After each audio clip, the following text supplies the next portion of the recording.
So a very, very warm welcome to everyone here. Thank you all so much for being here today.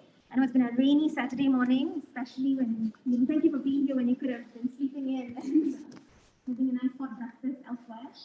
My name is Meera. I'm Yoko. And we'll be your MCs for the day. Okay, no worries.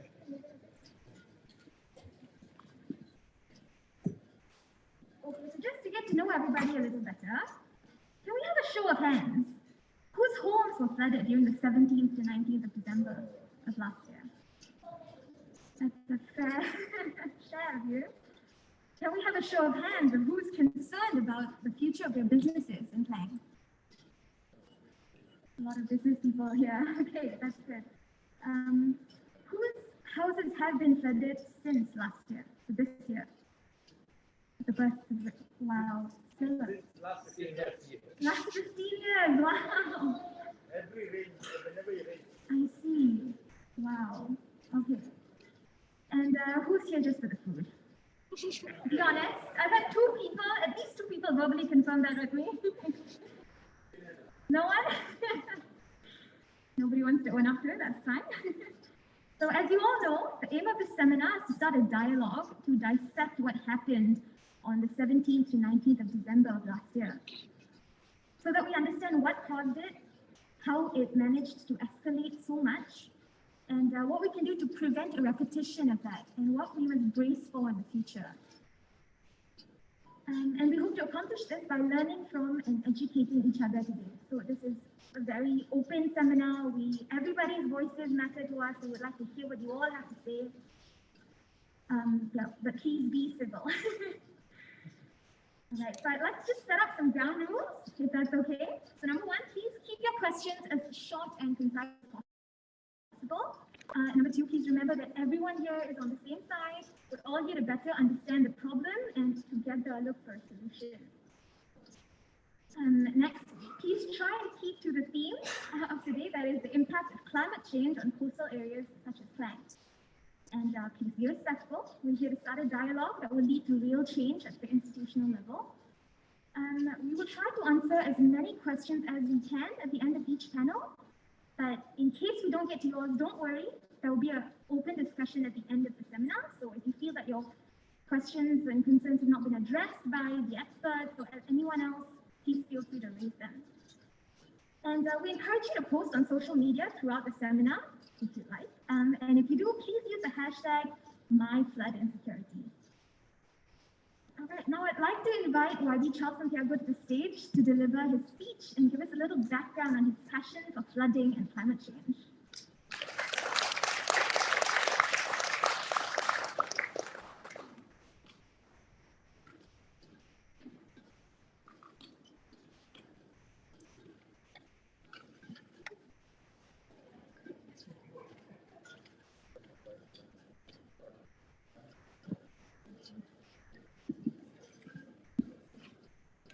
Let me quickly say that I don't have a passion for floods.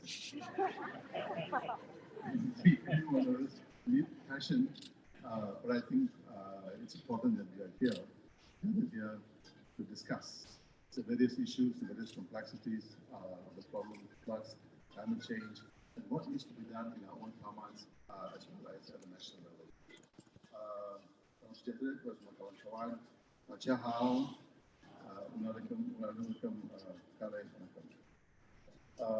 Let me just begin by extending my greetings of peace and solidarity from my office to all of you who are gathered here. Our numbers show that there will be about 95 to 100 people who will be joining us at this gathering. They are from resident associations, academia, businesses, government, non-governmental organizations who are here to be part of this discussion. And also this event is organized or co-organized, organized by my parliament office, but in collaboration with the Persatuan Penduduk Klang Utama. I'm the chairman of the Persatuan Penduduk Klang Utama, who's also with us right in front, and he will also be one of the speakers later on explaining the issues that he had to deal with during the 17th, 18th, 19th of December 2021. The purpose of today's seminar is to take stock of the floods on the 17th right up to the 19th December last year and examine its impact on people, businesses, and infrastructure in Klang and chart a way forward. What did we witness on 17th, 18th, and 19th of December 2021? Homes filled with water, people's frustration and their sense of hopelessness, horror at the possibility of losing their elderly parents or children, damaged household items, followed by a sinking feeling about how to rebuild their lives. This describes the December floods. Residents in Taman Melawis and Bayu Perdana saw their homes flooded in September, October, November, and were again hit by the biggest floods in December. This continued through January and until February this year. So Melawis, Bayu Perdana had 5 floods in a period of 5 months, 1 per month. Let me give you an example of Jolie and his sister. Jolie is from Melawis. He's supposed to be with us today, but he's watching us on social media. So I'm able to make it this morning. Jolie and his sister, Jacqueline, were frantic when the floods happened. They were affected not once, but twice, and so was their ailing mother. I should say their ailing late mother. Imagine water rising in our homes, and we can't go out or get out our fragile parents to safety. It is a horrifying thought, and there were many such stories. In fact, there's a story in Sri Muda where the daughter saw both her parents drowning right in front of her. Both of them were on a wheelchair, and they couldn't get up to the first floor. The daughter was up to the first floor. They couldn't get their mother up there, and she saw her mother and her father drowning right in front of them. So this is a very real.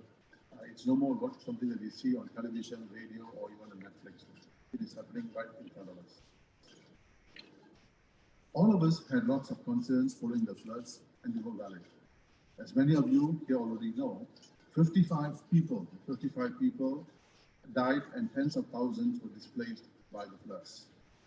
Out of this, almost everyone had lost something: their loved ones, homes, their cars, and other valuables. In a short while, we will hear more from those who are affected, but let me jog your memories to what our Prime Minister said. While admitting the weaknesses in the response to the disaster and pledging there would be improvements in the future, Ismail Sabri Yaakob also requested for state governments to share blame. I cannot deny that we had an entire month rainfall in a single day in Klang, and Selangor was one of the worst hit states, but government response was at its best weak. Climate change and sea level rise are existential threats to Klang and other low-lying coastal areas in Malaysia. Mix the impacts of climate change to unprecedented rainfall, and we have the December floods. These, coupled with poor irrigation and drainage together with clogged, dirty drains, are surely a recipe for an unmitigated disaster. I use the word unprecedented, and so I know mitigating the floods wasn't an easy task. But still, non-governmental organizations, resident associations, rukun tetanggas, and activists and individuals stepped up immediately. And we are familiar with the Kita Jaga Kita phenomenon. Many of these people are in the room today. You took measure into your own hands to help your community. You rose to help yourselves and each other when there was an apparent delay in effective action by the government, local authorities, and agencies. The December floods are a stark reminder that extreme events could happen with little warning, but trigger severe financial losses and market disruptions. It destroys lives, infrastructure, buildings, power lines, hospitals, and takes a very long time for communities to recover. The economic impact of floods is enormous, and this combined with 2 years of the COVID-19 pandemic are double blows for most individuals and businesses. It cost billions of ringgits in damages in Klang to home, businesses, and our ports, which is home to one of the biggest transportation hubs in Asia and the world.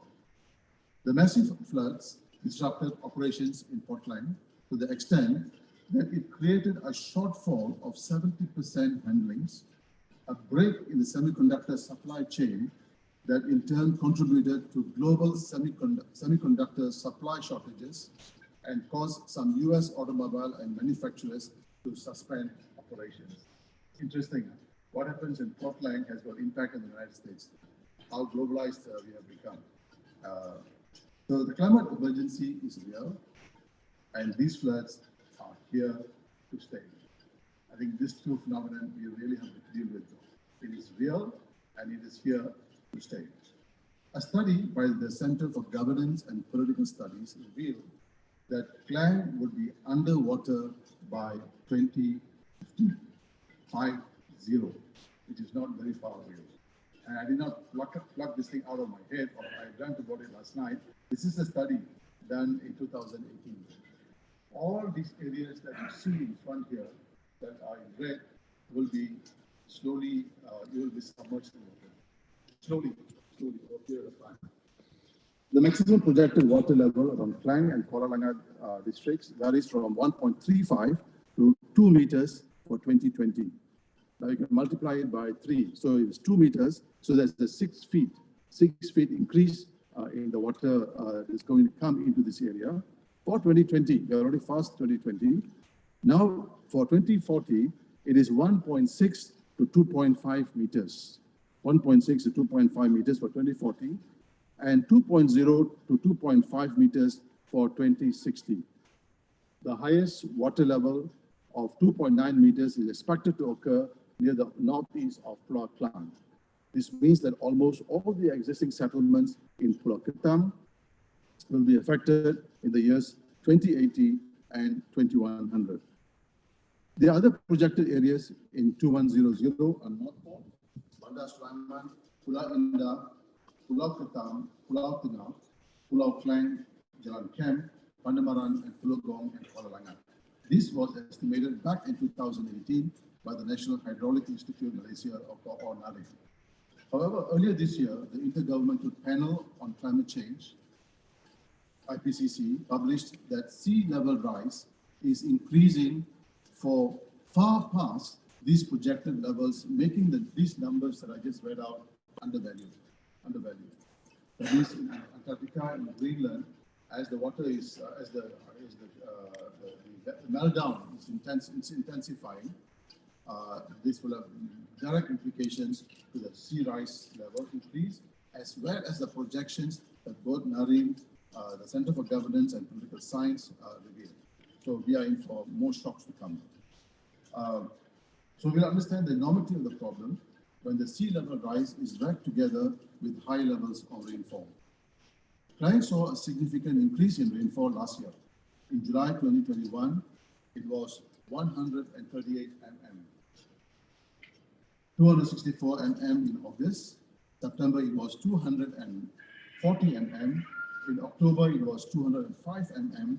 And November, 232 mm. And December takes the cake at 560 mm.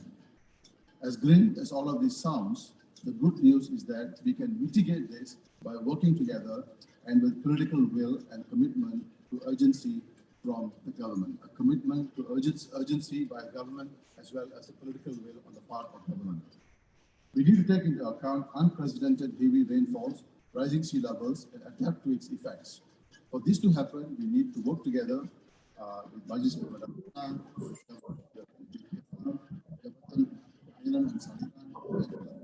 agencies and communities to come together and work on a global strategy. A short-term plan, for example, includes upgrading the existing irrigation system. I've raised the issue repeatedly and asked for also no response from the government, making me wonder who's in power understand the urgency on the ground. I just would like to share with you my recent discussion with the Minister of JKR, and I said we need 6 million from JKR to clean up all the drains in Klang. All the drains in Klang. First, and the immediate response from the government is about why don't you try and take it away? I mean, this is how they understand the problem of flooding. So according to the Drainage Irrigation Department, the current drainage system in Klang can only hold between 40 to 60 millimeters of water. So if it is only 40 to 60 millimeters of water, this crosses the 60 meters, so 60 meters, sure case of flooding. There's no way around it. That's the reality. So, however, by 11 a.m. on December 18 last year, flood witnessed 362.50 mm of water. So, yeah, on one side, our capacity is only 40 to 60 meters of water. On the 18th, it was 362.5 mm of water. That tells you how we are able to, how unsustainable our present system is. The existing drainage system also cannot cope with the rapid development taking place, and lack of provision by the relevant authorities perpetuates the poor maintenance culture. Having said that, there should also be greater public awareness of indiscriminate rubbish disposal as well as frequent maintenance and enforcement by the local municipal council. I appeal to people of Klang and the businesses in Klang to stop throwing rubbish into the drains and into the rivers. This is also another contributing factor towards flooding. Stop discarding used mattresses, bottles, and plastic bags into the drains because it comes back to hurt us. This is very real. Mattresses are also in our drains. Pots are also in our drains. And of course, all the plastic bottles that we have in front of us also ends up in the drain.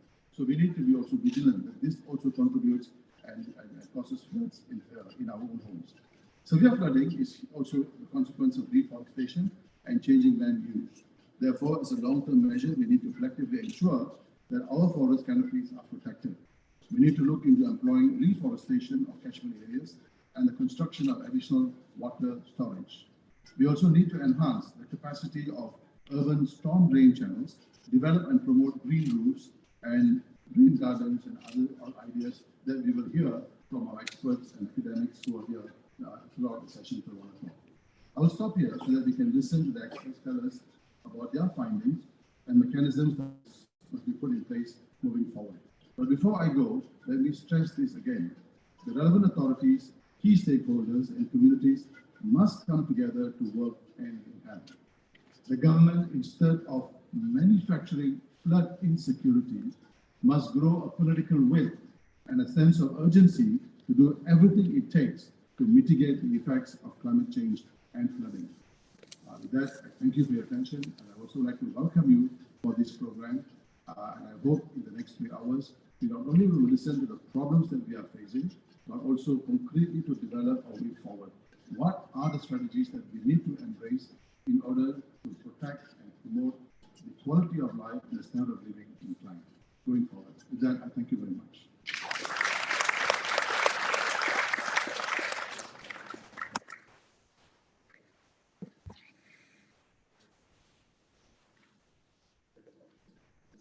Okay, thank you, YB Charles. Without further delay, we just proceed to the first section. So I believe that everyone has listened to what YB said just now, and we saw some inaction, not some, but it's a lot of inaction of government when it comes to flood, right?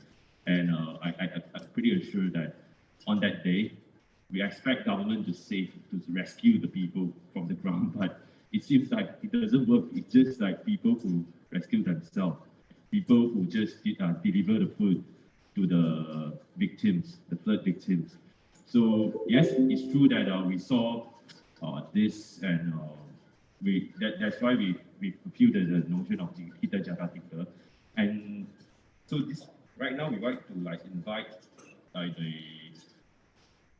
the 3 speakers from the ground, which has been working with the residents and with the what we call with the rescue mission and food delivery. So hold on, because the list here is through the list. Let me get the list. Yeah. So I would like to invite three speakers to the stage, which have been working closely to the residents. So the first one will be Mr. Mohan Govindaraju, which from the Bayu Perdana Residents Association. Encik Muhammad Zulkifli bin Osman, President Permuafakatan Pengurusi Persatuan Penduduk Bandar Bukit Raja. And Mr. Tan Kok Kok, President Persatuan Penduduk Taman Klang Utama. Let us welcome them to the stage. So, yeah, you can come to the stage and let's listen to what people say about the flood insecurity. Thank you, everyone.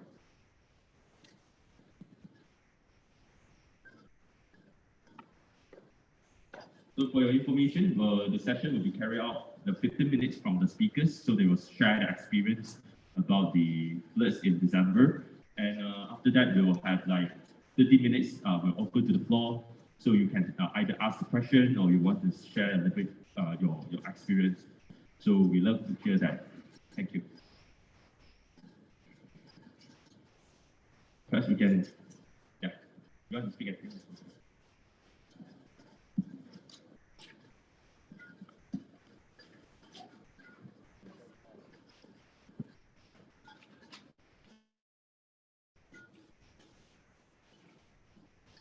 Good morning, everyone. Can you all hear me here?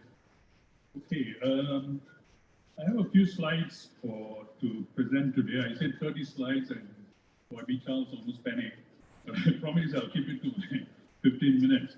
I'm here today representing Taman Bayu Perdana with my colleague, Mr. Jaspal Singh, Mr. Param, Mr. Wong, and I'm Mohan. Now, in case you don't know where Bayu Perdana is, very quickly, please. If you look at it, we need to know roughly where it is because I'll be coming back to this map later. Bayu Perdana is there where Jalan Kim Chuan, or now they call it Jalan Batu Munjor, just next to the hospital, right? So most of you know. Let me start by just, first of all, thanking YB Charles and his great team for organizing today's session. Out of 222 members of parliament, only one seems to think that global warming and climate change is essential enough to be addressed at this level. And maybe even federal level, he has spoken about it in parliament. We hope that this will awaken people's minds throughout the country and we'll start dealing with it in a very urgent manner. Now, already this question was asked, how many of you were affected in the last floods? Many of you. So you know what it's like to have your house inundated with water. That night on December 17th, as the water was coming into the hall, my house, the water was rising. I didn't know what to do. It was past midnight. It was a horrible feeling. When I was growing up, I grew up in Prime, in a railway town. Our town was next to a river. 20 years there, I never flooded. A former YDP told me, if you live next to a river, you must expect flooding. If you live on a hillside, you must expect landslides. This is nonsense, sorry to say. So now, 50 years later, we are in the richest state, we are in the royal town of Selangor, we are in a middle-class neighborhood, and we are facing flooding. Those days, it used to be Kelantan, Terengganu. We don't think about flooding. We think, this is not going to affect us. But today is different. Now, today's title is Impact of Climate Change. There are two components to it. One is rising sea levels, and the other is heavier rains. Rising sea levels, I'll let the experts tell you about it. I don't know anything. I'm not an engineer. I'm not an expert of any sort. But when it comes to flooding because of heavy rains, I think there's still a lot we can do, even with climate change at our doorstep. And I'll go through, as we go through, you'll understand what I'm trying to say. Now,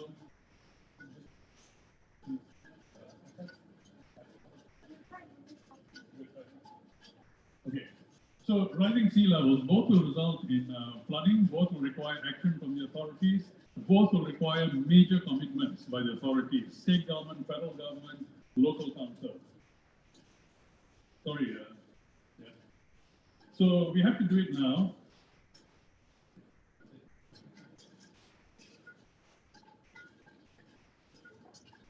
Just me a little bit of technical problem.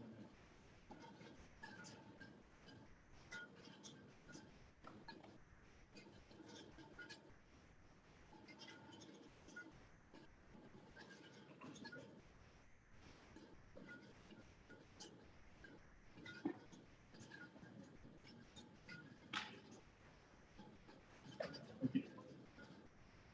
I think we're in business. All right. So it has to start now. And there are many things we can do yesterday. We don't have to wait for major commitments of funds, major meetings, major this and that. No need. And I'll show you what we mean by that. No. Okay. Now, we have been talking here as if the flooding only was in December 17, 18 last year. Tribuda was flooded, 8 feet of water, Bayu Perdana, Malawi's, and so on.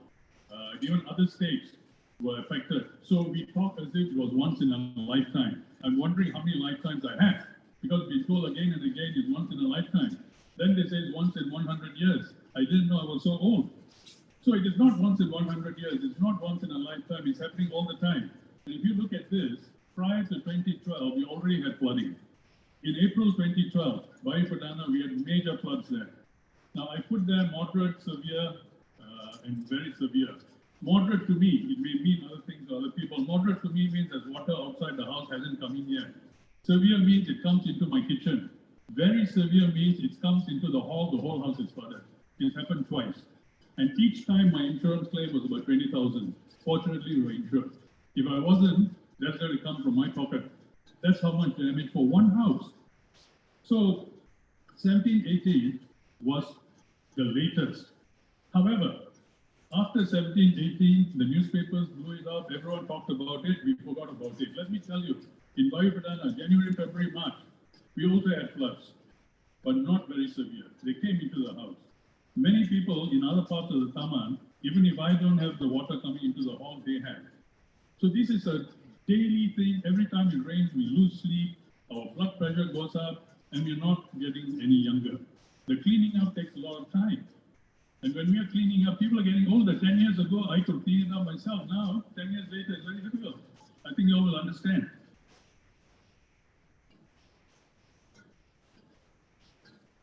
Okay, I just want to show you a few photographs very quickly. This was taken, you can see the month here, floods in July. Just look at what we went through. This is only Bayu Perdana. It's not from my house. These are not my photographs. These are photos taken by residents all over the Taman.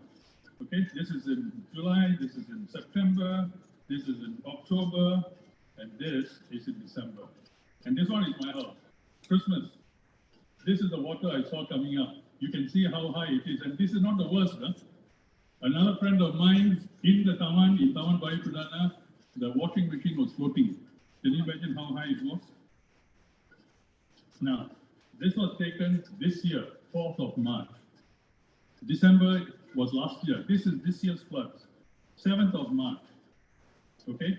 Now, I want to stop here for a while. Just keep this in mind if you can. Look at this picture of floods in Taman Bayu Perdana. All the roads are flooded. While this is going on, I'll show you something interesting. We've talked about this many times, and this has happened many times. I don't have time to show you all the photographs. You've got Klang River there, and you've got two videos there. One is Klang River, one is the water gate where all the water flows out, and the other one is the monsoon drain after Harbour Place. You all know where Harbour Place is. It's closed down now. This was taken by my friend Jasper. What does that show you? You can see that the water levels are not high, right? The Taman is flooded. There's water everywhere. But the exit where the monsoon drains are, where the water gate is, where the Klang River, the water level is low. What does this tell you? Very simple. There's something going on between the residential areas and the river. I'll come back to this in a while with some of the reasons we think. We're not experts. We can only talk about what we see with our eyes. Now, this is the area we live in. That whole big white perimeter comprises Bayu Perdana, Chilium, Palm Grove, Sahan Park, Taman Petaling and the hospital. Yeah. So all the water here is flowing out, as far as we know, through two channels, at least Bayu, the water in Bayu.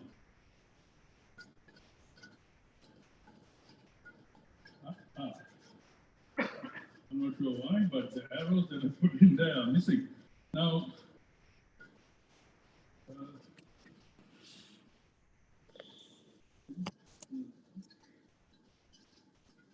okay, I had actually charted out the flow of the water.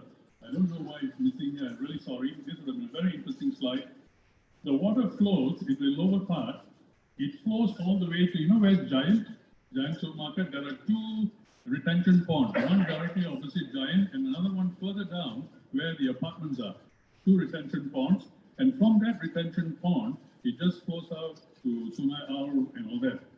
The upper portion flows along Chilium. It goes to the mosque. You know where the mosque is on Jalan Turi? Those of you who know Chilium and all this. Then it goes under the road to Harbour Place. Under Harbour Place, a magic happens. We don't know what it is. And then it comes out on the other side of the Portland Road and goes to the river. So a lot of these drainages are at 90 degrees.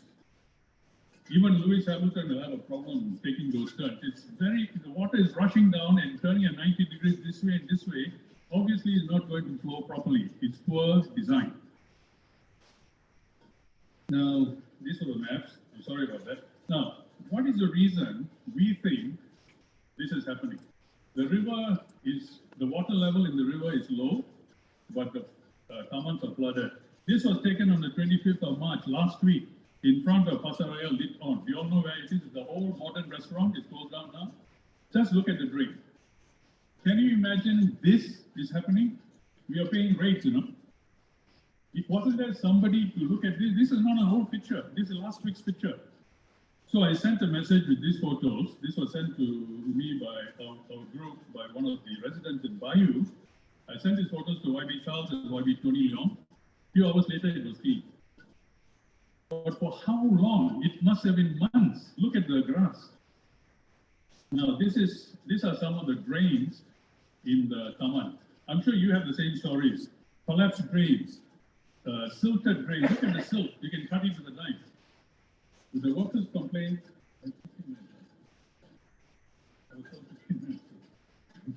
right. So you can cut it with a knife. Now this photo, the middle photo, is a tourist spot in the Taman because this inlet goes into the underground drainage, underground retention pond. Every time it's covered with leaves, we call the cleaners, they will clean it. Otherwise, it's all the time filled. So if water cannot go into the underground drainage, it's going to spill up, and it's going to flood the Taman again. Now, very quickly, I'm not an expert. This is what done here, just to have a look. If the rainfall intensity is 10 millimeters, is 1 centimeter,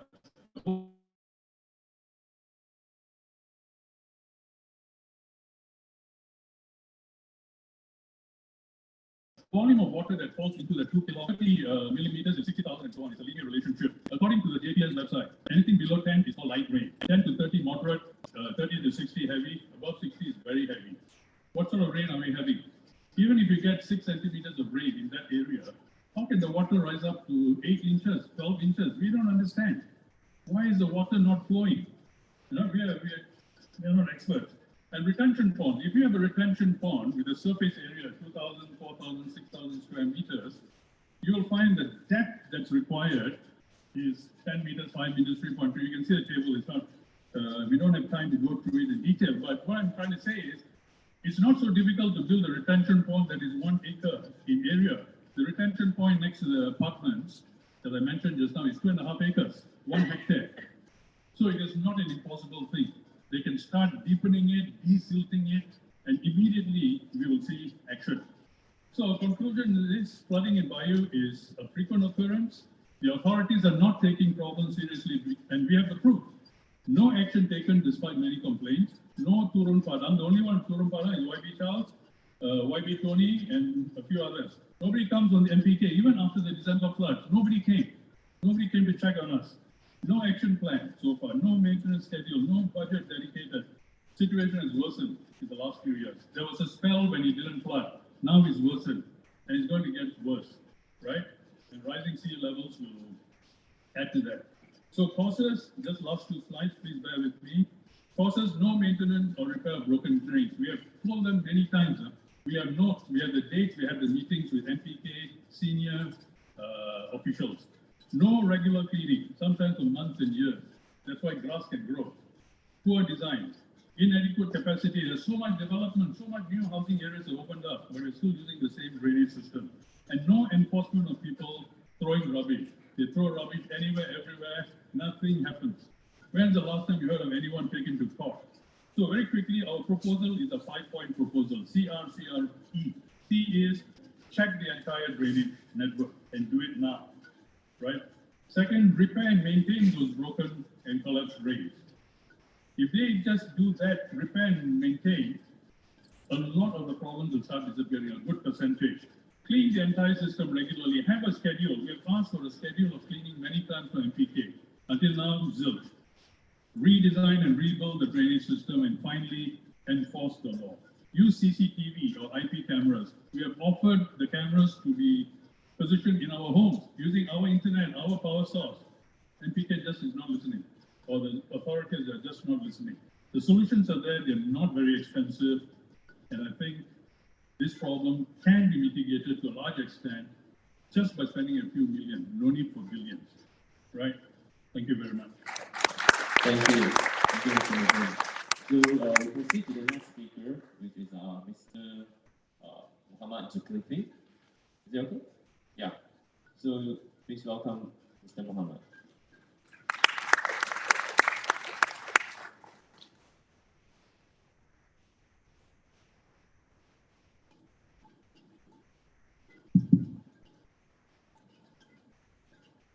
Assalamualaikum warahmatullahi wabarakatuh, dan salam sejahtera buat semua para hadirin yang hadir pada pagi ini untuk sesi taklimat kita berkenaan dengan isu banjir. So, saya mohon maaf lah, anda kata saya menggunakan bahasa Malaysia. Boleh ya? Faham lah.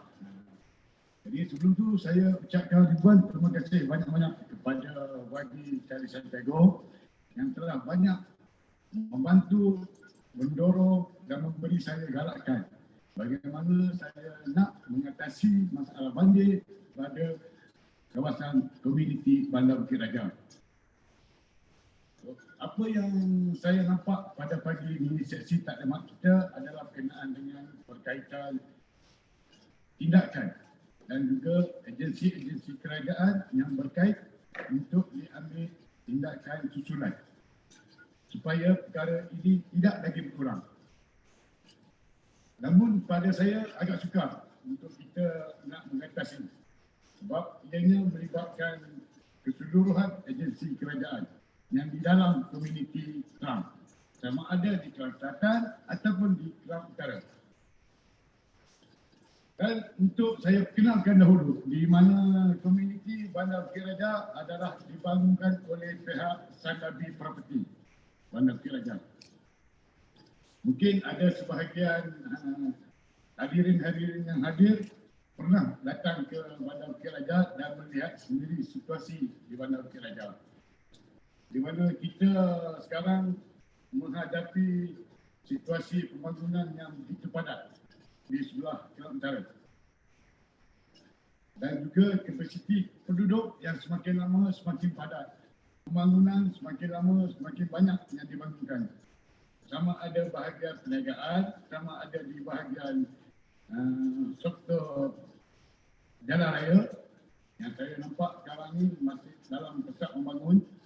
Dan ini salah satu melibatkan sistem peparitan. Ini pada saya lah. Ya, saya lihat yang ini perlu diambil kira juga. Begitu juga kepada sektor pembangunan. Minta maaf Datuk, untuk sektor perniagaan yang mana kalau kita lihat banyak pusat-pusat yang sedang membangun tetapi untuk kolam tadahan tidak disediakan secara menyeluruh. Ini yang saya nampak. So, Bandar Bukit Raja adalah satu kawasan yang dalam proses untuk dibangunkan secara komersial. Sama ada dari segi penduduk, perniagaan ataupun dari sudut yang lain. Yang ini adalah satu pelaburan kepada Bandar Bukit Raja dan juga properti Sandabi yang membangunkan Bandar Bukit Raja ini. Dan ini yang mana saya nampak lebih menjurus kepada sektor bangunan. Untuk Bandar Bukit Raja, di mana kami dah hampir 20 tahun tinggal di Bandar Bukit Raja, belum pernah lagi berlakunya banjir. Banjir yang besar, banjir yang melibatkan keseluruhan, sama ada di Klang Utara ataupun di bahagian Klang Selatan. Pada saya, inilah banjir kali yang pertama berlaku. Walaupun sebelum ni ada juga berlaku banjir-banjir kilat. Banjir kilat ni biasanya di jalan-jalan laluan keluar dan masuk. Tetapi tidak melibatkan ke kawasan perumahan. Tapi pada tanggal 18 bulan 12 tahun 2021 sehingga 21 hari bulan 12 2021, bermakna 3 hari kami bermalam di Masjid Bandar Bukit Raja. Dan ianya melibatkan keseluruhan kaum yang mana saya kumpulkan dalam satu komuniti di PPS sementara yang saya tempatkan di Masjid Bandar Bukit Raja. Dan secara tak langsung, Masjid Bandar Bukit Raja pun baru hampir siap. Hampir keseluruhan penduduk yang saya kumpulkan pada tarikh tersebut seramai 1,200 orang. Dan juga termasuk golongan-golongan OKU, golongan-golongan warga emas. Dan dalam keadaan situasi yang sama juga, kami menghadapi di mana pandemik COVID masih lagi dalam keadaan yang kritikal. Di mana kami dapati semasa banjir berlaku, 6 keluarga ditimpa positif COVID. 6 keluarga ni saya fikirkan di mana saya nak letak. Seandainya saya letakkan bersama dalam Masjid Bandar Bukit Raja yang melibatkan pelbagai kaum, pelbagai pihak dan pelbagai agama, 6 keluarga ni di mana saya nak letak? Dalam keadaan kita ditimpa musibah banjir dengan air naik yang hampir mencecah ke lutut. Dan ada sebahagian kawasan hampir mencecah ke pinggang. Ini yang saya fikirkan kepada 6 keluarga yang ditimpa COVID dan saya mendapat kebenaran daripada pihak surau yang berdekatan di kawasan itu, tetapi terpaksa dibawa dengan kenderaan berat iaitu Hairak untuk dibawa ke surau, diasingkan daripada penduduk yang saya tempatkan 1,200 orang. Kalau tuan-tuan boleh lihat dalam news pihak media, ada disebutkan juga JNT, FNT, di mana kita diberitahu situasi kita agak pada masa tersebut keseluruhan boleh saya nampak kepada Selangor. Dan saya amat berterima kasih kepada pihak-pihak yang bertanggungjawab seperti DUN, Ahli Parlimen, YB Santiago dan juga anggota-anggota ahli-ahli majlis yang lain yang sama-sama memberi saya semangat, dorongan bagaimana saya nak menyelesaikan masalah banjir ini. Menyelesaikan masalah yang macam mana? Paksa saya bawa perkara ini kepada pihak agensi-agensi kerajaan yang berkaitan untuk dianaliskan supaya dapat kita bersama-sama membantu untuk membenteras supaya perkara yang berlaku sebelum ini tidak lagi berulang. Dan pada 2 minggu yang sebelum ini saya ada bermesyuarat bersama dengan pihak MPK, pihak GPS dan juga pihak pemaju perumahan Sandabi Property. Bagaimana kita nak salurkan bantuan kepada pihak agensi-agensi kerajaan untuk kita tidak lagi mengalami masalah banjir. Dan untuk maklumat juga apa yang saya difahamkan, Bandar Bukit Raja bersepadangan dengan setiap alam. Jadi saya di kawasan saya ni terdapat 3 dun. 3 dun, 3 parlimen, 3 ahli majlis yang bertanggungjawab. Pada tengah kawasan di bawah Kota Anggerik, dun Kota Anggerik, Parlimen Shah Alam. Ada sebahagian kawasan di bawah dun Meru, Parlimen Kapar. Dan ada sebahagian kawasan di bawah dun BBK, Bahan Baru Klang, di bawah Parlimen Klang. Keseluruhan 3 dun kawasan Bandar Bukit Raja ni banjir. Saya, pengalaman saya nampak kepada YB itu. YB Charles Santiago. Alhamdulillah, terima kasih banyak YB Santiago dan juga Jacqueline sebagai pihak yang bertanggungjawab untuk masyarakat setempat. Terutama ada di Bandar Bukit Raja dan juga di Klang Utama. Bayu Perdana sebab kami jauh sikit, minta maaf ya. Untuk itulah saya berharap kepada agensi-agensi kerajaan dapat bersama-sama kita berkumpul pagi ini boleh memberikan kami harapan supaya perkara ini tidak berulang. Kita tak boleh kata jaminan 100% perkara ini tidak akan berulang. Tetapi kita berusaha. Kita berusaha bagaimana kita nak mengatasi masalah ini tidak berulang lagi. Dan saya berharaplah kepada pihak kerajaan, agensi-agensi kerajaan, baik sama ada kerajaan negeri ataupun kerajaan persekutuan, dapat mengambil kira permasalahan dan juga aduan-aduan daripada rakyat berkenaan dengan isu banjir. Dan justru itu saya undur diri dan saya mohon maaf sekiranya terdapat kata-kata ataupun ucapan-ucapan saya yang tidak menyedakkan hati. Sekian, wabillahi taufiq wal hidayah. Assalamualaikum warahmatullahi wabarakatuh. Terima kasih Encik Putri. Jadi kita boleh teruskan kepada speaker yang ketiga, iaitu Mr. Tan, Encik Tan. Dipersilakan.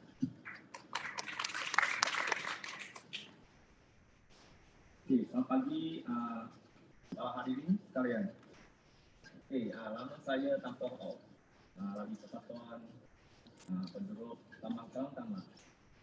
Okey, sekarang saya nak mau terima kasih YB Santiago memberi peluang kasih saya ke atas pentas di cerita sikit ini masalah banjir di Taman Klang Utama. Okey, banjir kira pertanian ini di Taman Klang Utama adalah satu isu lama yang belum selesai sejak tahun 2008. Gambar ini ialah berlaku tahun 2015. Itu jam kita ada banjir gila. 1 minggu ada 2 hari.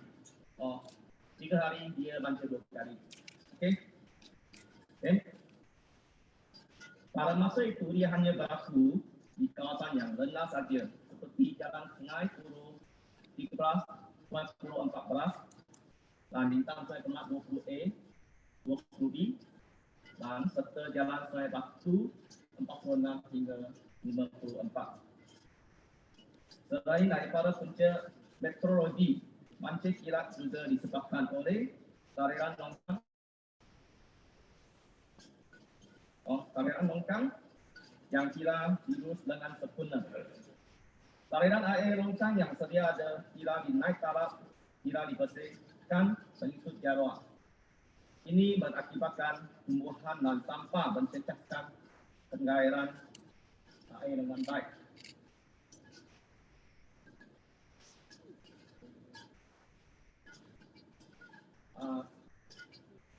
Dari tindakan ada diambil oleh YB Dr. Naroya.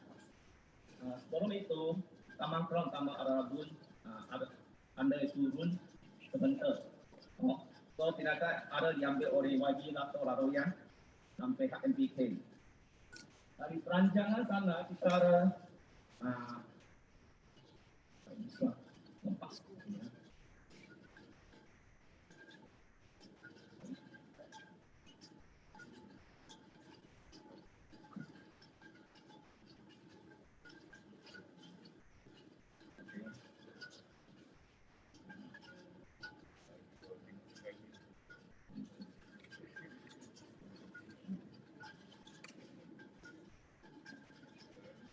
kita ada meeting dengan pihak MPK dan di season kita nak buat itu membina sebuah kolam tarahan di kawasan jalan sungai satu dan menaikkan taraf longkang di sepanjang jalan Haji Silat dan Taman Cempaka Sari hingga depan stesen Mia Petronas Taman Klang Utama. Namun demikian, DPS telah menyelesaikan projek tersebut kerana kenaikan taraf longkang hanya disiapkan di kawasan Jun sebentar saja. Sebab sekarang Taman Klang Utama adalah Jun pada Batang. Pada cara longkang-longkang di kawasan Taman Klang Utama, kerjaan taraf masih belum ditancapkan sampai hari ini. Pada 18 hari bulan Disember 2021, Taman Klang Utama boleh dikatakan sebagai hari yang bersejarah. Kenapa? Kerana itu tempat yang tak pernah banjir punya tempat mensurah cari banjir. So, oleh seluruh penduduk, kerana di tempat-tempat yang tidak pernah berlaku banjir, peras air mula masuk ke dalam rumah secara perlahan sebab hujan yang berterusan serta rebah sehingga mengkecohkan ramai penduduk termasuk saya sendiri. Saya tinggal Taman Klang Utama selama 30 tahun lebih. Satu kali pun tak pernah ada banjir. So, pada hari itu kita pun terperanjat. Kenapa itu air semata rumah saya? Selalu air banjir hanya di kawasan dengar saja. Semua penduduk sibuk itu jam semua penduduk sibuk berada perabot dan peralatan elektrik masing-masing di dan mereka menyangka paras air akan surut daripada semasa ke semasa. Tetapi sebaliknya, ia terus meningkat sebab hujan yang beraduan disebabkan banjir ini ramai penduduk yang mengalami kerugian kewangan yang besar kerana kebanyakan rumah mereka tidak mempunyai insurans bencana. Banjir ini telah kepada kita bahawa kerajaan telah begitu cekap dalam mengatasi serta cara menggerai situasi kecemasan. Sebab pada pagi tersebut, saya telah menerima permintaan bantuan dari para penduduk dan kemudian saya melaporkan kepada pihak berkenaan bahawa paras air terus meningkat dan penduduk perlu berpindah. Akibatnya, saya terpaksa meminta bantuan bilik gerakan sendiri dan akhirnya mengetahui pusat pemurihan sementara berada di Sekolah Agama Islam 44 Jangan Kapal. Dan mereka minta penduduk pergi ke PPS sendiri. Itu jam air maya lalang. So, penduduk kami macam nak pergi sana. Sekarang itu transport. So, kami meminta penghulu membuka sekolah menengah PKU mencari ia sebagai PPS di Taman Klang Utama supaya mula untuk penduduk tempatan berjalan kaki ke sekolah.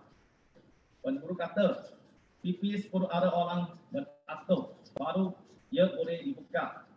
Oleh itu, bersama kami serta pasukan di PKU iaitu unit Ronda Klang Utama berjanji akan beratur dan mengurus segala kerja di dalam PPS. Lebih kurang jam pada hari itu, jam pukul 3, kami diberitahu PPS sekolah menengah PKU telah diluluskan dan kami terus memberitahu penduduk terutamanya yang tinggal di rumah teras tertingkat supaya pergi ke PPS berkumpul dan berdaftar masuk. Pada hari tersebut, kami telah menyambut 127 buah rumah keluarga dan atau 478 orang. Oleh kerana pihak berkenaan tidak beratur makanan dengan cukup, maka ramai bangsa tidak cukup makan pada waktu malam itu. Puncalah pada hari itu lebih pukul jam 9. Kita YB Charles Santiago dengan Mary dengan tim mereka menghantar makanan nasi ayam 500 buah bungkus kepada PPS ni. So, supaya penduduk tidak dapat kelaparan dapat. Pada hari yang kedua, dilaporkan kepada pihak berkenaan bahawa ramai penduduk di kawasan bencana tidak mempunyai makanan untuk memenuhi kelaparan. Namun pihak berkenaan menyatakan bahawa penduduk ini terpaksa daftar di TPS baru boleh mengatur makanan untuk mereka. Kami kecewa dengan pihak berkuasa kerana tidak bisa bangsa bencana di luar TPS. Nasib baik, pihak kami menerima sumbangan makanan dari orang ramai dan dapat membincang serta pertolongan orang luar punya kenalan untuk mengalihkan makanan kepada kawasan yang dilanda bencana banjir di luar kawasan TPS. Kami menerima sejumlah 5,000 makanan masakan dengan skala keperluan dan makanan kering pada hari itu. Selepas itu kami turut menyumbangkan bungkusan makanan dan makanan kering yang lebih kepada bangsa-bangsa banjir di Taman Sri Mura.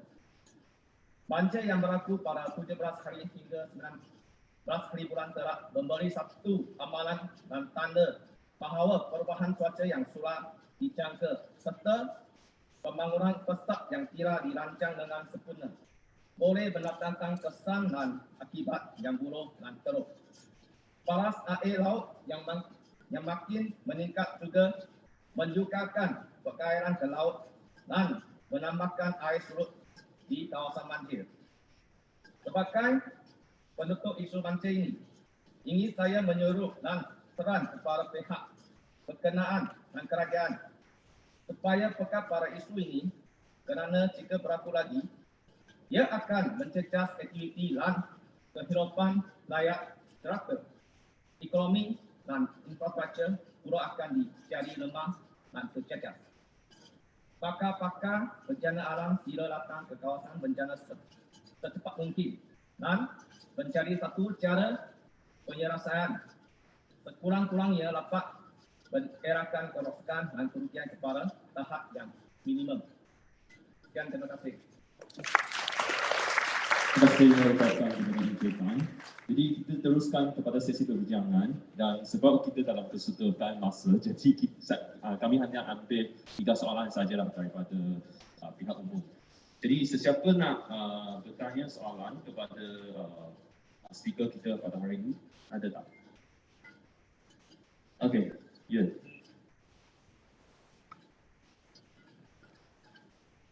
Terima kasih kepada pengajuk banjir kilat. Kita panggil banjir kilat lah.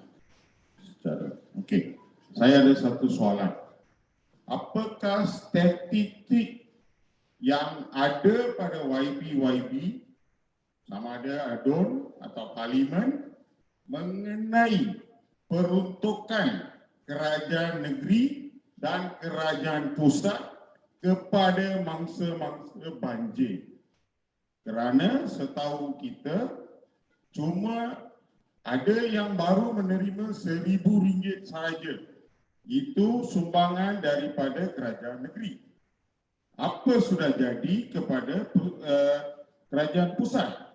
Peruntukan daripada kerajaan pusat, dan dijanjikan ada lagi 2,500 yang akan disalurkan kepada mangsa banjir.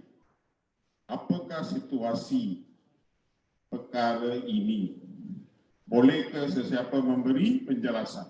Terima kasih. Terima kasih Tuan. Jadi kita ambil lagi 2 soalan sebelum kita teruskan. Okey, 2 soalan di sini. Okey, lagi tak? Hello, morning. I'm Tan from Bandar Bukit. I stay in Taman Bayu Perdana for more than 10 years know the problem of Bayu Perdana. I was in a committee with a group of people.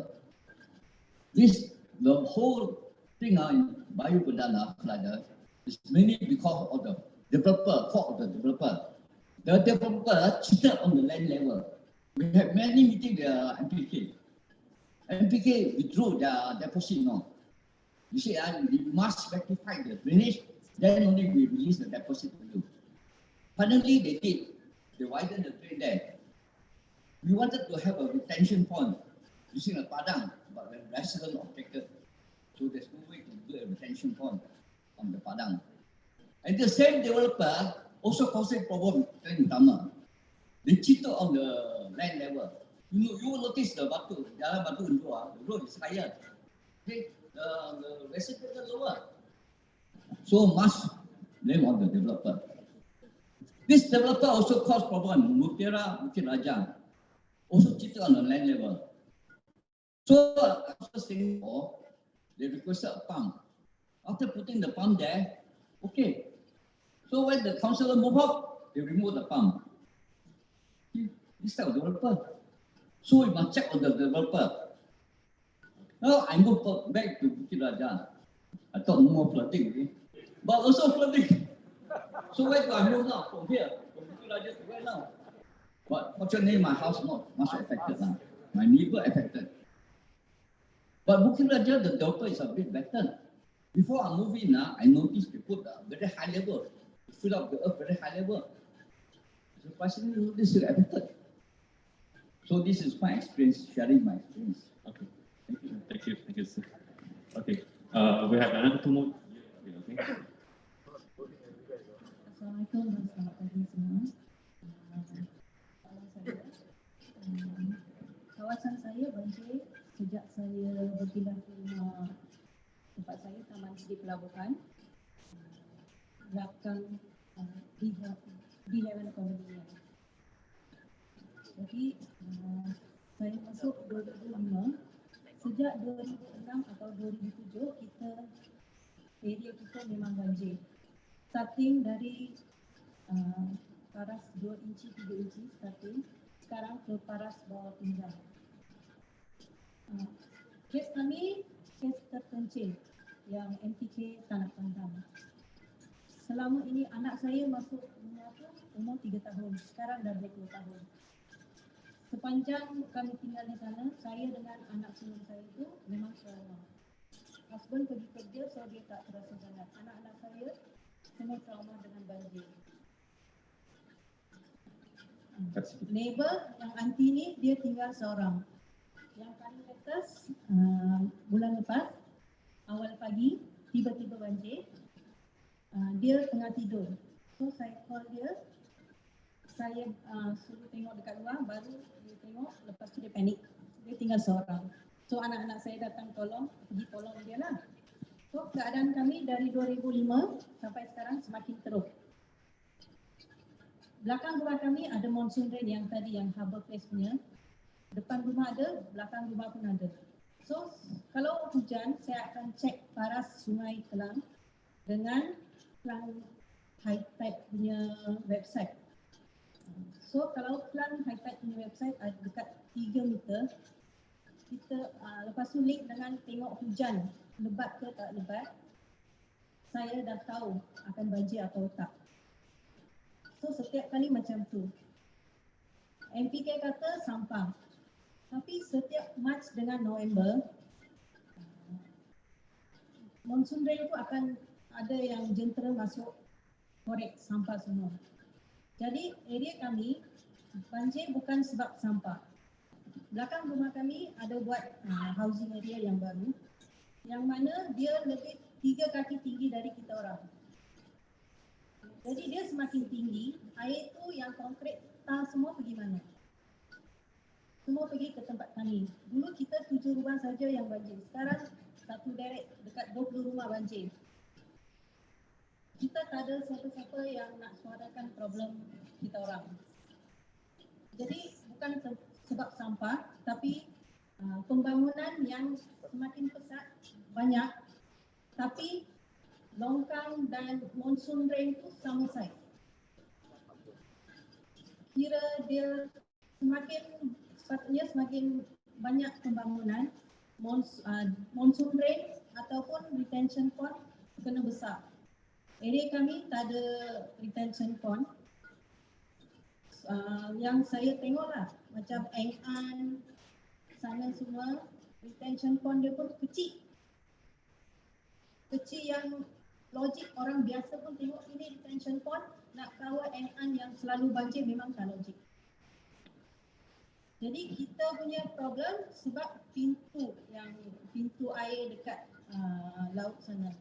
Jadi macam mana yang dia tak ada kaedah lain ke nak pump out air tu ke atau macam mana? Okey, terima kasih. Terima kasih. Terima kasih Puan. Jadi seorang lagi sebab we have an yeah. Sorry.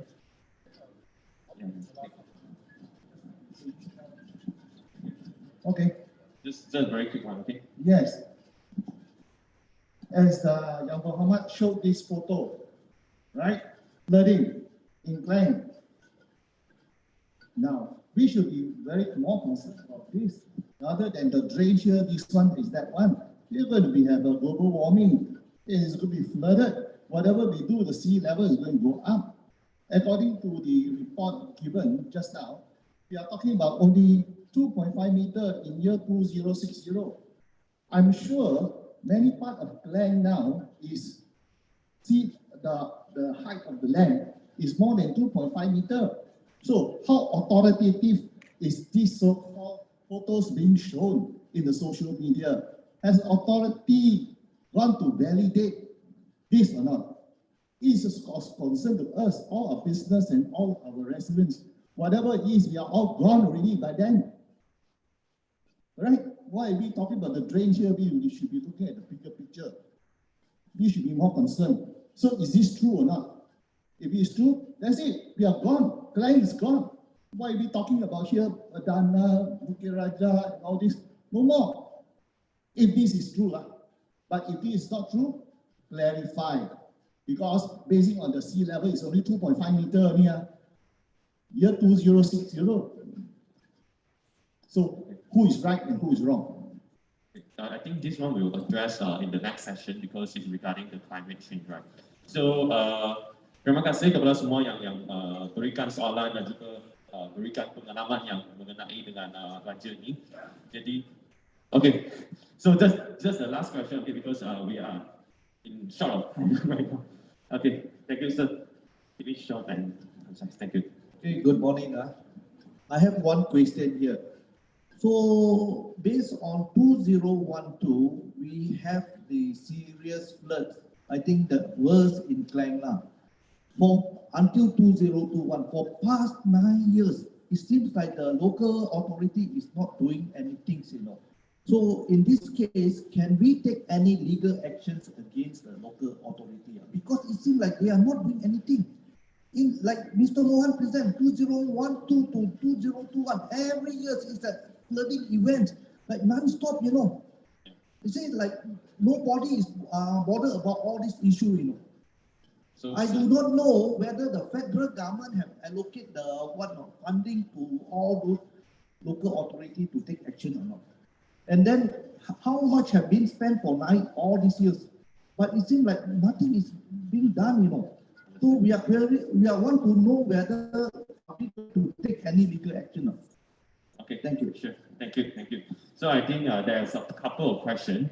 So part of it is like asking regarding the allocation, budget allocation on the flood victims, and we also understand how are we going to hold the developer accountable and also the drainage cleaning, and also we have one we mentioned about the civil suit. Okay, how can we file a legal suit against the local authority to hold them accountable? So I just pass the floor to later YB, you want to conclude this session, and just any of the speakers who would like to answer this? Yeah, just a very quick one, yeah.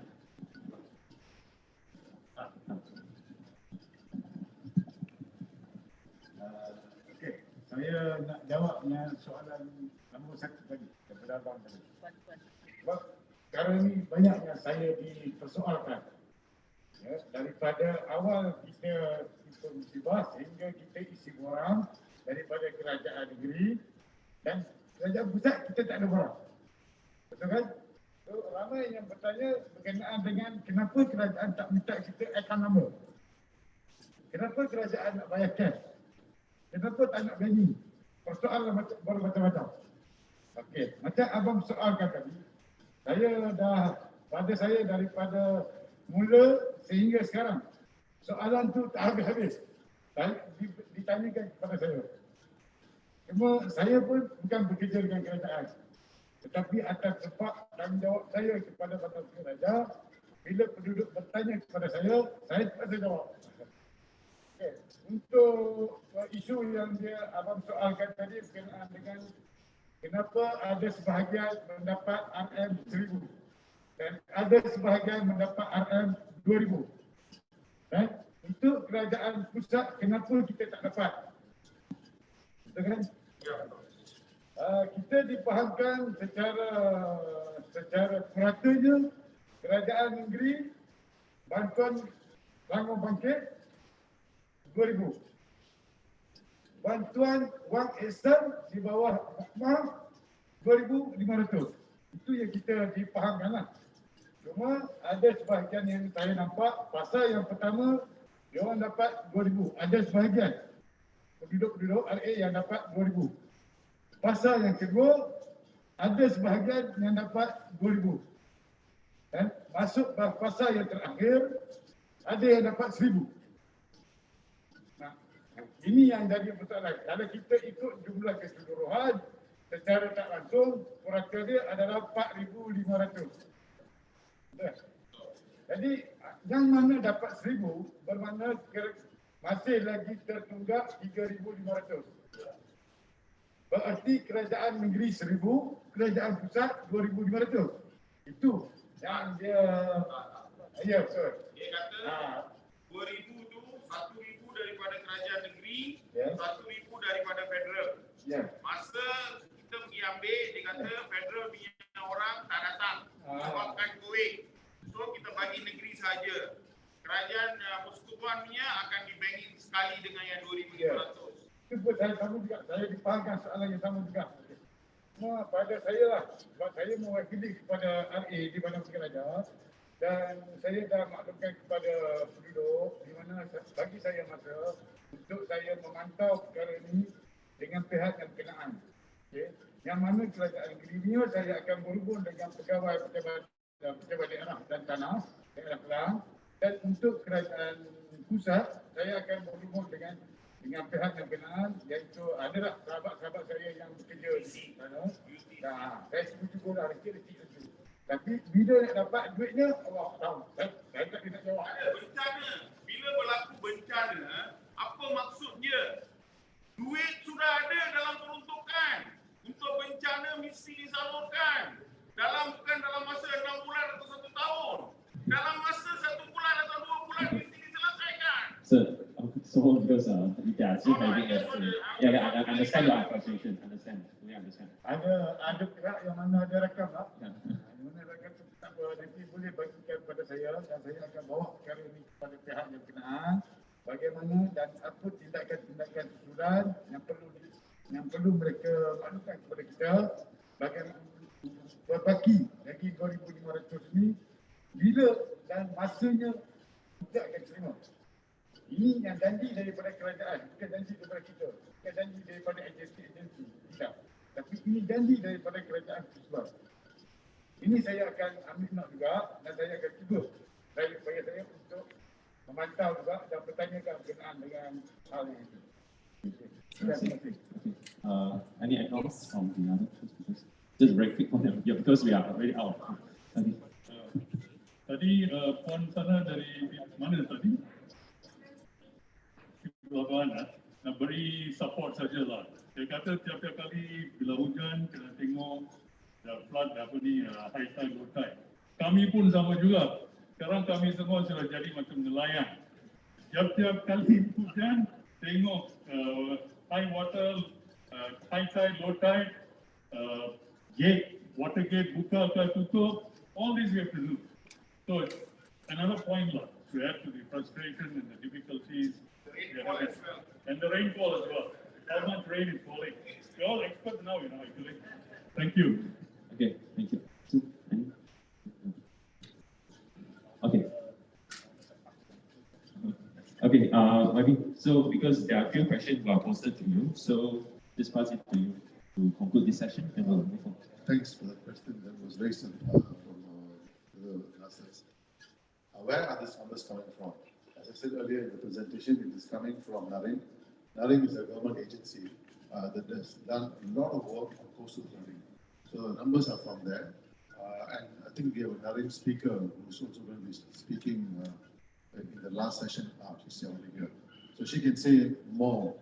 The DG was supposed to join us, but tomorrow, because it's Ramadan, the first day of Ramadan, so he apologized, but he sent equally a very able professor to join us, and she can say more on the NAHRIM study. But it's just not only the NAHRIM study, but international agencies that have done work on coastal flooding also point to the direction of high sea rise level and how Klang, Palalangan, the coastal areas, Kinchan, all of that will be affected. And I said earlier, the impact is just not only on the rise of sea level rise, but its impact, economic impact on the port, for example. It's very serious. And I showed the implications earlier, where there was a shortage of computer parts and so on. So this is, that's only one. There are also other studies that have shown that how storage factories in Portland seeing also losing where the water is going in compared to 5-6 years ago. I can share with you privately on some of these companies that are losing storage space because water is going into their storage and they have to move out. So this is a very serious issue, and that is why we are here. And the purpose of us being here is to find a solution and to mount a political pressure both on the state government and the federal government to have a sense of urgency, so that they can move fast to mitigate high sea level rise as well as high rainfall. I think this is the challenge that we have. But to answer your question, sir, NAHRIM representative is here and she can say more on that. And then we also have Dr. John also here and Dr. Lee also here. So all of them have done lots of work on this area. And I think the section number 2 and number 3 will further help develop and enhance our understanding why we have to link the global issues or the larger issues with local issues, how they have to come together, how do we have to what we call mitigate between both countries. And answer Sundram's question on how much we have got, I've actually posed the question in Parliament. I haven't got an answer. Once I get it, I will be happy to share with you. Okay, sure. Thanks, YB. Because since we are out of time, so I'm just very quick recap. That means after this, we'll have a very short 5 minutes private break, including you can take your food inside, so you can makan and chill out. Okay. So we'll proceed straight away to the second session, and second session will be like discussing the impact of climate change, especially against the Klang area, which is a coastal area. So we'll discuss more later. Is it okay? So just a 5-minute break for everyone. We will start at 1. Yeah. So if you are not here by 5 minutes, we will start. Yeah. Because you're only here to 1 o'clock. Yeah. You want to give the break. So bring the phone here. Okay, so the 5 minutes starts now. Thank you. You can bring your food, you can go to the toilet. Thank you, everyone. See you later.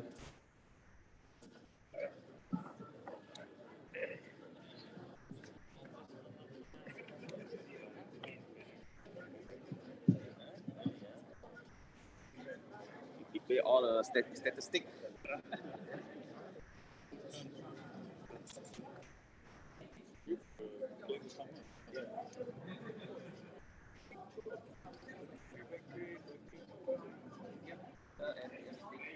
Sampai tu sampah kita clear.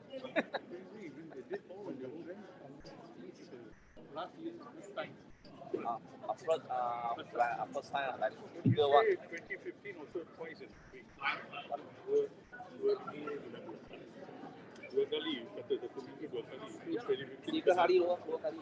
Lepas tu 215 tu bukan 215 dan suatu macam yang banci so 1 jam kita ada room center so bukan pada baru so 1 jam kita rawat ya so mereka tidak saya di so saya beritahu dia ikut sareran lain macam jalan so conclusion saya cakap itu kan saya harus fikir itu dan betul tak sama Liverpool juga dia itu semua waktu kenapa bertahu dia macam kuat dia macam kuali so bila air hujan suamanya dia akan dia tempat macam ini dia bukan kuali so dia akan masukkan dengan suatu sama alam selalu itu manja semua benar. Tapi kalau terasa kuat, itu manja juga. Tapi kalau masuk rumah dia jalan raya masih ada. Lagi pun sampah lah, dia masih clear. Sampah ni mereka tak clear. Tapi yang penting sekali kita mau macam itu kita nak tawar dia. Kalau kasih pisahkan itu medu buat lagi pasapkan sebentar saja. Ya kan? Saya komplain banyak kali kita terjalan. Maaf ya, just now Encik Jansen. Mohan then. No, because the guy was asking about these questions, about the Banton one. Yeah. I'm not sure whether you guys are aware or not, but okay, I'm Michelle. I'm the Deputy Chairman in Taman Grove, Yes, okay. I'm the chairman. Okay. I wanted to explain because they talk about PTK1 and this one is son. One is son, PTK1 is from federal, one is from states. Okay. Now that one, some of them have received the only 1K. So the other 1K, I was told that this comes to be banked into the account before Raya. Before Raya. Before Raya. Okay, this is the information I received. Another thing, you talk about the other is Bantuan Saraan. The one Saraan is barangan. Yeah, 2005. Yeah. Now this 2005, actually, they are saying that for those who just went recently, they are saying that this 2005 will come in together with the 1K. Oh. 2005 before Raya. This is what we were told. Right. These my people who went there. I understand the representative to Correct. And those people who have missed their date of collection, for example, they couldn't collect it the first time round. So they didn't have the form. Because there were 2 forms. One form was early form without account number, you have to make a police report. The second form, they requested for account number. Correct. Now, a lot of people who collected the money from Pejabat Tanah for the 1,000 later on, they didn't give any account number. When they want to submit to Pejabat Tanah refused to collect the number. They say, go down to the Shah Alam 1, ICU building. Okay? But when they went to ICU building 2 weeks ago, ICU building pushed them back to throw them back to Klang daerah. So you can do it online? No. Now, what they do now, last week, since these few days, the ICU building now, they started accepting the account number. So for those people who have not got their account number registered, advise them to go to ICU now. ICU? Yeah, here, I can give the info. I know. You see here? This is the one. Yeah. You know the one. I know. ICU. They started, I got that. They started accepting Because it. before that, I already logged into your Facebook. Yeah, they did not accept. They say you don't come to my office. Yes. But the problem, they did not even accept the number. But because I sent some YouTubers over the there. thing is, there is two scenarios. No, they started accepting. What I'm trying to tell you now is that before, if possible, advise your people. For those people who will not submit their account number, don't go to Pejabat Tanah. Go straight away to ICU now. You must look in. Inform them your account number, give them the IC number. But what about those who put in online, like me? I submitted online? If you submitted online, fine. If they have accepted it, you will get the notice diterima. But a lot of people, they tried to call, also couldn't get through. To be honest with you. Impossible. Those who have went to the ICU building 2 weeks ago, they were told to go off. They were not even allowed to submit the account number. But since these last few days, since Monday, they started accepting. And why the people go ahead. I advise my residents all to go ahead. This in Klang or Shah Alam, is it? It's Shah Alam, Section 13. Section 13. But the thing is, hi everyone, we have 2 minutes more before we start the next session. So you may, those who are outside, you can bring the food inside and we'll start on time. I don't know whether the submit. Yes, they did. So those who have submitted on the day, no need. Only for those who missed the collection date. For those who did not submit the account number. Their bank detail. Correct. These are the only ones. Advise them to go now. Okay, thanks.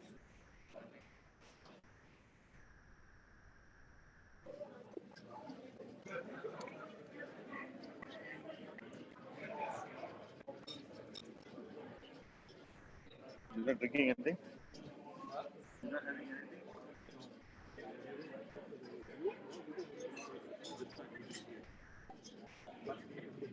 I really like that. I saw your car this morning. Oh, I see. I went to pick up. Okay, please be seated. It is 10:30 right now. Everyone, please be seated.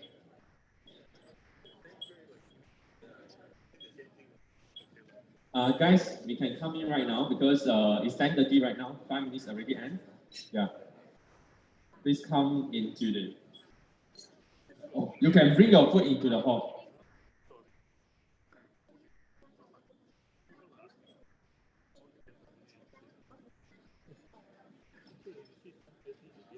Over.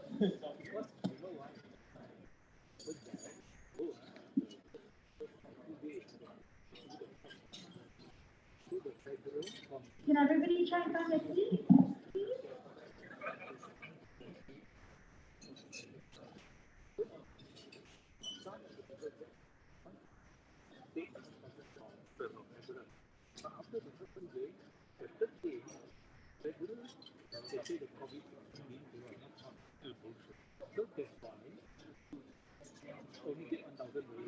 Okay, so now we've heard of the issue firsthand from the people that are at the front lines.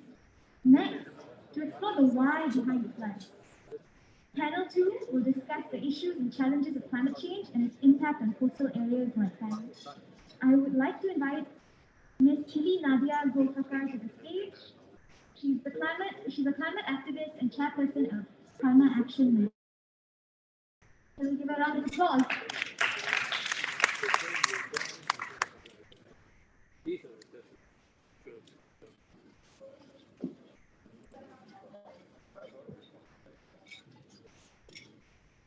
Hai semua, selamat pagi. Bila saya tengok the occupancy of the hall ni, saya tak lihat ramai sangat partisipasi daripada anak muda. So I'm a bit at loss, a bit shocked that you still see people, like this auntie that was like sitting next to me, 30 tahun dia alami banjir ni. But where is the young people here? So, so maybe this is where I should start my presentation. I hope it will take around 10 to 15 minutes. If I go a bit further, just let me know. I'll just cut me short. So saya daripada satu persatuan dinamakan Climate Action Malaysia. So Climate Action Malaysia ini adalah satu persatuan kesedaran dan keadilan iklim yang dipacukan oleh golongan muda untuk to declare the climate emergency di Malaysia. So we were actually born on the Malaysian streets during the climate strikes in 2019. Pada tahun 2019 tu seluruh dunia anak-anak muda bangkit untuk melawan ketidakadilan dan banyak ketimpangan dari segi governance, financing berkenaan dengan climate change.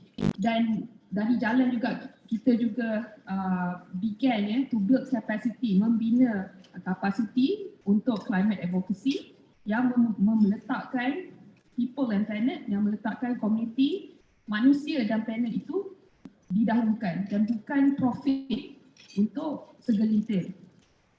So dalam apa yang kami buat, kita ada buat to nurture meaningful partnership, peace building, all this kind of stuff, dan juga memperkasakan, memperkuatkan konstitusi across civil society organizations dan kumpulan-kumpulan yang lebih vulnerable seperti golongan orang asli, wanita dan belia. Dan kami percaya ini adalah satu foundation asas kepada people's-led climate action. So tadi kita dengar MC ada cakap passionate about climate change. I'm not passionate about climate change, I'm passionate about climate action. So mungkin di sini saya boleh campur-campur English and Malay, a bit rojak. Saya boleh explain sedikit sebanyak tentang apa itu climate emergency. Mungkin perkataan-perkataan ini ada setengah daripada kita sudah pernah nampak global warming, climate change, climate crisis, climate emergency. They are always almost the same thing, tetapi climate emergency adalah lebih kepada masalah sistemik. So we have the non-climatic factors seperti bad governance. Tadi banyak, saya rasa 3 speaker dan pelbagai komiti tadi telah bercakap tentang sistem peparitan, drainage, sampah dan sebagainya. Bad governance, urus takbir yang gagal ataupun lemah. No regulations, no enforcement. These are non-climatic factors. And then we have accelerated urbanization, bad town planning, and at the same time we also have conflicts, wars, political instability. Kadang-kadang polisi yang dihasilkan itu adalah sangat resis yang hanya menguntungkan setengah kaum saja.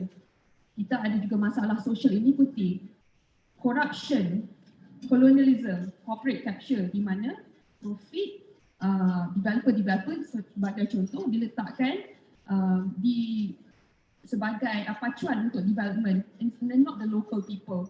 So ini adalah antara isu-isu non-climatic factors yang membentuk kepada climate krisis itu sendiri. Ia adalah satu benda yang sangat sistemik dan ini this intensified vulnerability.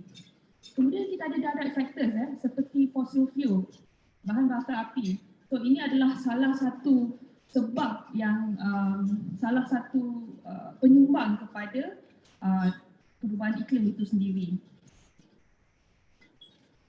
So maybe saya boleh share sedikit sebanyak, very little, I don't want to go very technical and very science. Sebab kita ada sains, kita lepas ini akan memberikan isu yang lebih dalam. Mungkin ramai orang yang fikir, okay, bila banjir kita hanya fikir pasal recovery.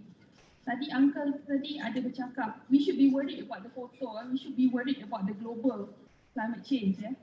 Maybe this is why we have to learn why it has happened. Sebab kita tak belajar benda ni dekat sekolah, kita tak ada education, community education untuk mengajar sebab apa ia berlaku dari segi carbon dioxide. So semenjak 200 tahun yang lalu, bumi telah mengalami peningkatan suhu global sebanyak almost 1 degree Celsius. Dan ini terbentuk akibat banyak CO2 dibebaskan di udara dan dia memerangkap haba. Bila dia memerangkap haba, berlakulah satu efek rumah kaca dan efek rumah kaca ini telah meningkatkan suhu global.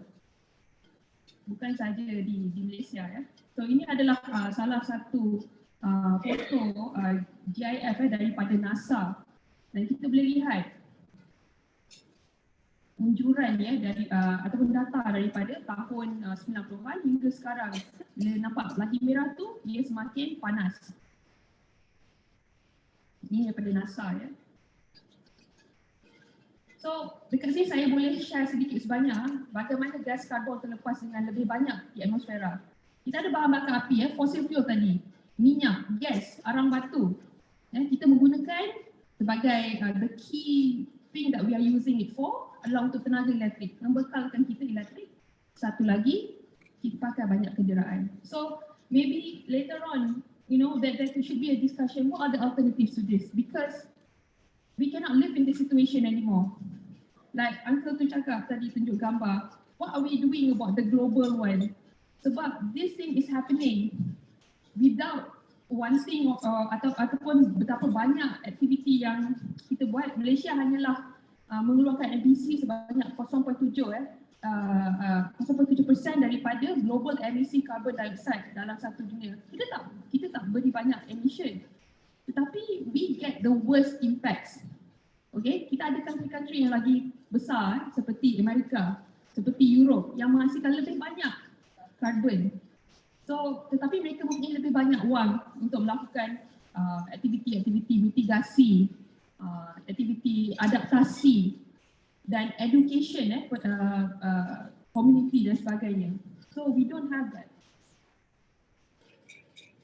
Kemudian kita ada, again lah, pelepasan sampah dan makanan juga melepaskan carbon dioxide kepada udara, kepada atmosfera lah. So these are the sources lah, some of the sources. So bagaimana karbon boleh diserap? Kita ada hutan, pokok, tanah dan laut. Mereka menyerap. Mereka adalah habitat-habitat ini, ekosistem ini adalah penting kerana ia boleh menyerap karbon Tapi berapa banyak carbon dia boleh serap? That's a question. Dan apabila hutan tiada lagi, bebas karbon yang tersimpan tadi terbebas ke atmosfera. Dan juga bila hutan tiada, pelbagai masalah besar juga yang akan hadapi, bukan hanya setakat daripada karbon tadahan hutan, water catchment dan sebagainya. Dia menimbulkan lebih banyak lagi masalah besar. Dan kita tahu, maybe nanti ada sesiapa boleh jawab berapa banyak hutan yang ada lagi di Selangor. So my second section is kenapa Klang is vulnerable to climate change. Tadi dah banyak representasi daripada komuniti bercakap tentang climate impacts, sea level rise, bagaimana ada increase in the frequency of extreme weather events dan storm surges. So extreme weather events are intensifying rainfall, tetapi ramai orang tak dapat nak make that linkages Kita juga ada heat waves. I think few days ago it was like really hot. Betul tak? And my mom was constantly eating Panadol sebab dia pening kepala, dehydration. So where are the actions? Where are the notification daripada badan-badan agensi yang mengatakan heat wave is coming, please be prepared, please be ready, community. Kalau yang tua jangan pergi pergi keluar dan sebagainya, melakukan aktiviti di luar and things like that. So heat wave is also a huge thing and it's getting bigger and bigger. Right, so these two are happening at the same time. You ada heat wave, you ada banjir, and kadang-kadang you ada storm surges dan typhoon. So all these activities it puts not only Klang but Malaysia as a whole and the whole world really is our future is in peril. So mungkin ramai kat sini yang maybe pernah nampak this kind of statement. Close to 50% of the world's population lives within 200 kilometers of a coastline. Dan proyeksi, the projections suggesting that this figure will rise to 70% by 2025. So imagine that this is the world's population. More and more people akan lebih concentrated duduk di kawasan pesisiran pantai.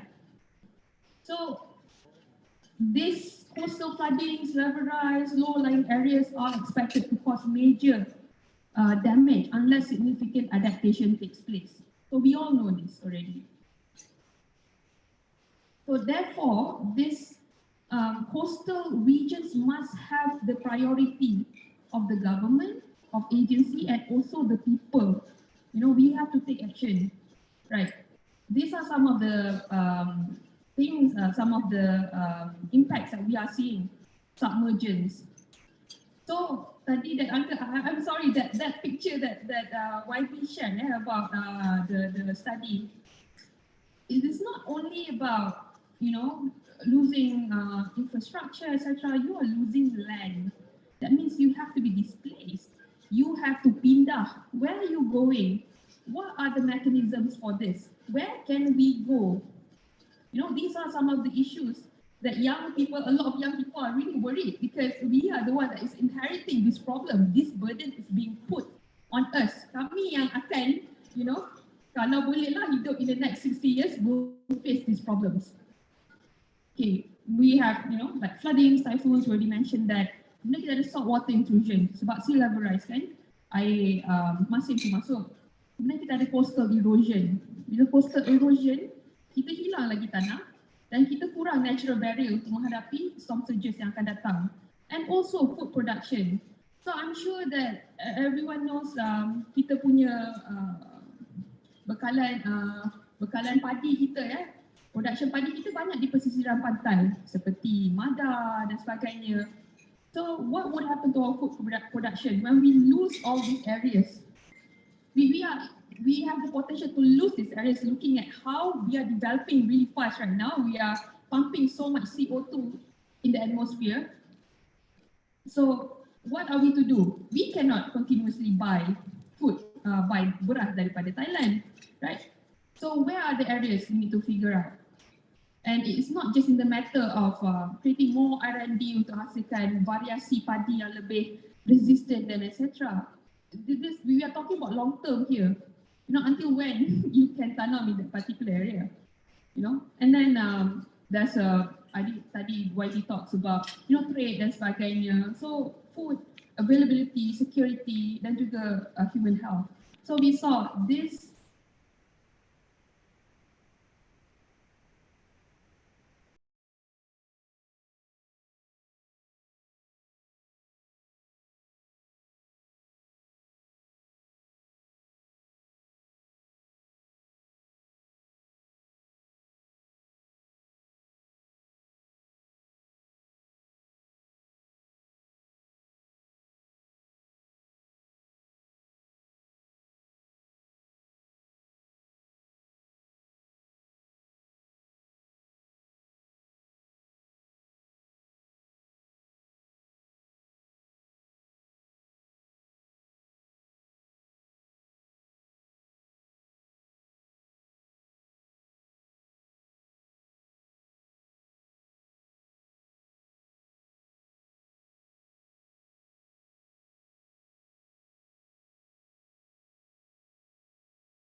not doing the job, there's no more. We're not going to vote the same people again and again. It's done. You know, this kind of issues is an electoral issue. We want to get flood issue, climate change issue as an electoral issue. It's no more an issue of an NGO, hanya bantu bagi makanan selepas banjir dan sebagainya. We have to think in a very holistic, very big way. You know, macam mana contohnya apa bentuk-bentuk polisi yang kita perlu ada. Macam mana komuniti perlu contohnya diberikan kewangan to participate in decision making. To participate in siap siaga dan sebagainya. We need those kind of funding, and for them to know that we need that, we need a space to talk about this, right? We need a safe space. Dan ke belakang ni kita lihat banyak aktivis, banyak NGO yang kena saman. Ya, kena saman. They've been given legal letters and legal notices bila bercakap pasal isu deforestation, isu development dan sebagainya yang tidak adil. So we need spaces, safe spaces. And then of course, as a community, we have to reject lah solusi-solusi yang sangat greenwash. So greenwashing ni lebih kepada aktiviti-aktiviti yang mementingkan sesetengah pihak. Dia tidak mementingkan community. Dia contohnya membangunkan that particular area, that development gets every single money, investment, etc. Sometimes even public financing. Tetapi later on rakyat yang menghadapi kesan-kesan dia, and then even rakyat cannot get the money for recovery, etc. So these are some of the impacts of greenwashing, and we see there's a lot of projects. Contohnya kita develop that area, and then we namakan that area eco blah blah blah, and that area was supposed to be a hutan. So why you destroy hutan, you create a taman and call that eco river and stuff like that. You can just let it remain as such, right? Why is it so hard to understand? But no, these people are talking in money, only in profits, right? But we rely on such ecosystem to give us, natural barrier. At least kalau kita retain that area, we pay less for damages, And of course, kita perlu support marginalized groups. Contohnya, golongan-golongan elderly yang lebih vulnerable, golongan muda, golongan wanita, dan juga the disabled communities. They need to be empowered. They need to come here to this kind of forums. I remember because we did our rescue and recovery effort as well. So we realized when we go to one community, indigenous community, and then the woman told us, kita tak ada pad, kita tak dapat pad. Nenek saya yang tua ni tak dapat ubat, tak dapat. So woman is really important dalam recovery effort as well. And sometimes dalam pembinaan after the recovery, where is woman in this? Why is all the money being given to men? The head of the family, woman tak perlu duit ke? Right. So I think that would conclude my really brief. Thank you.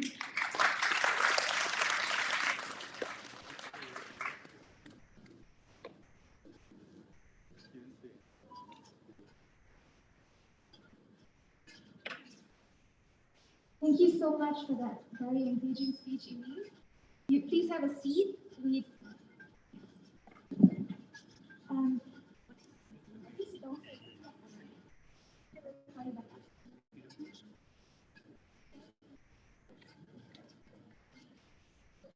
Okay, next we have Professor Dr. Fredolin Tangang, climatologist from UKM and fellow Academy of Sciences Malaysia, joining us via Zoom.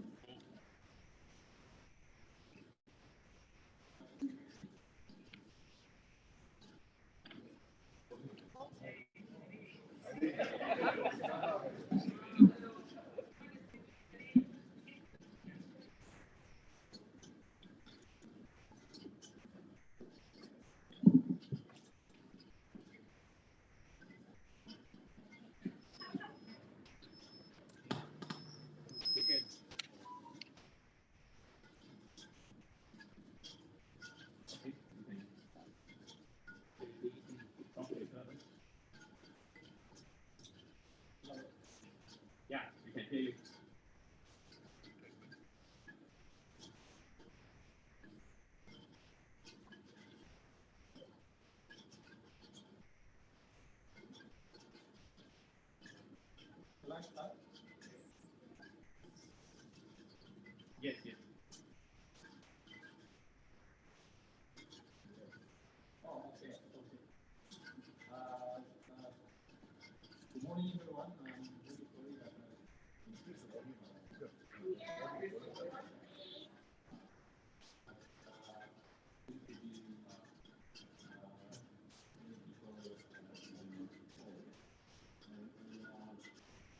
Thank you for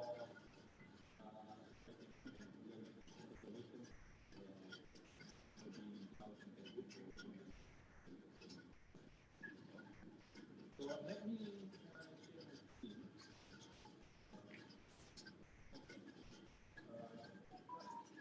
Can you disable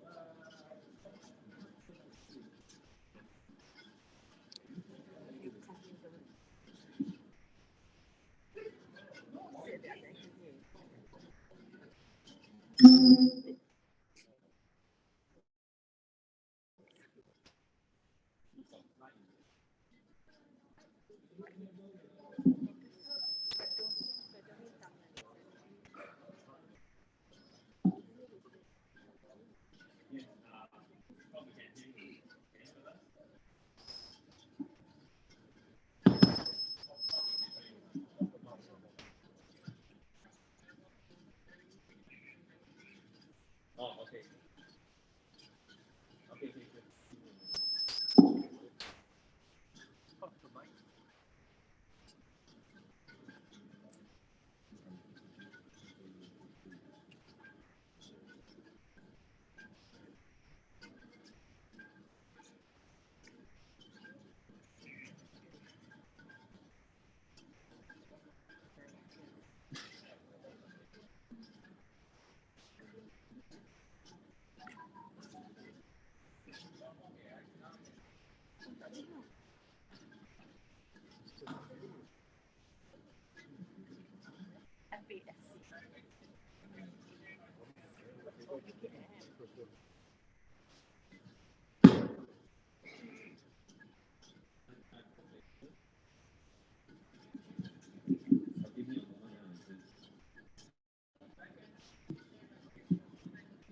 Yes, yes.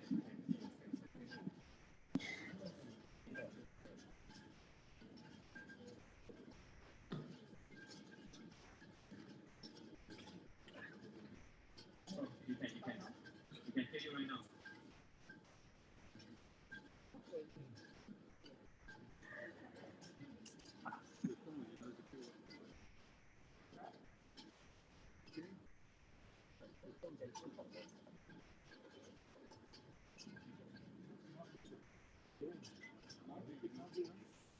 Yes, you can start. Yes, you can start. Oh, you can start. Thank you. So I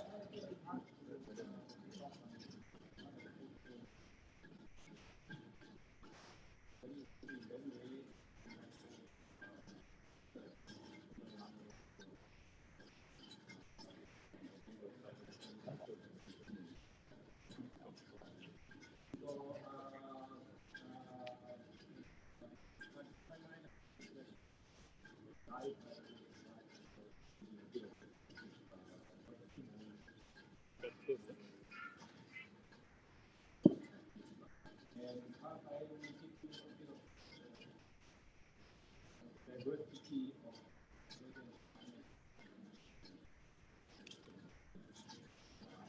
in different departments, we have natural possibilities. Not only happen to have that's important that nowadays because of there, even though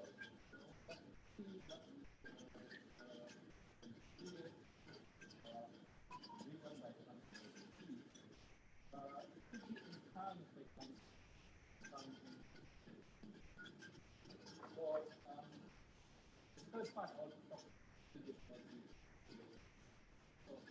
I'm sorry this is a little bit of time, but I hope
Apologies, everyone.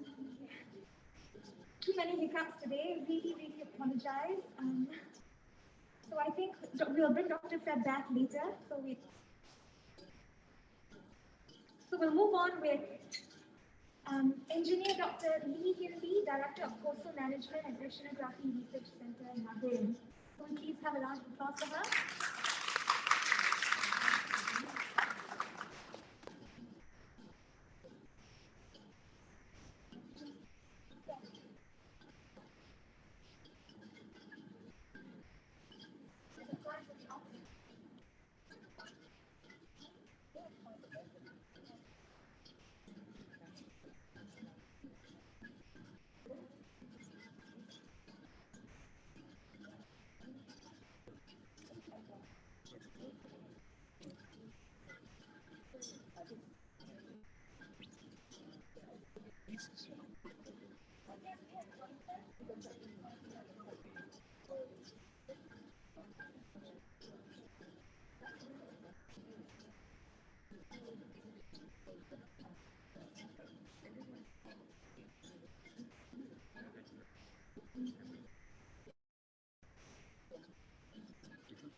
Sorry, ma'am.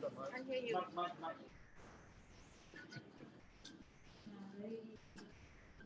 morning.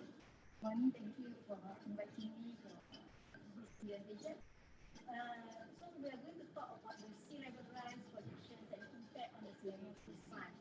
So actually, I'm from the National Water Research Institute of Malaysia, NAHRIM, but our topic is more related to the water related like rain, coastal. But today we are just going to talk about problems. So if we look at the Selangor area, we have list out the problems that we are facing. Look at here, we are having a coastal inundation. We have a lot of inundations that happen.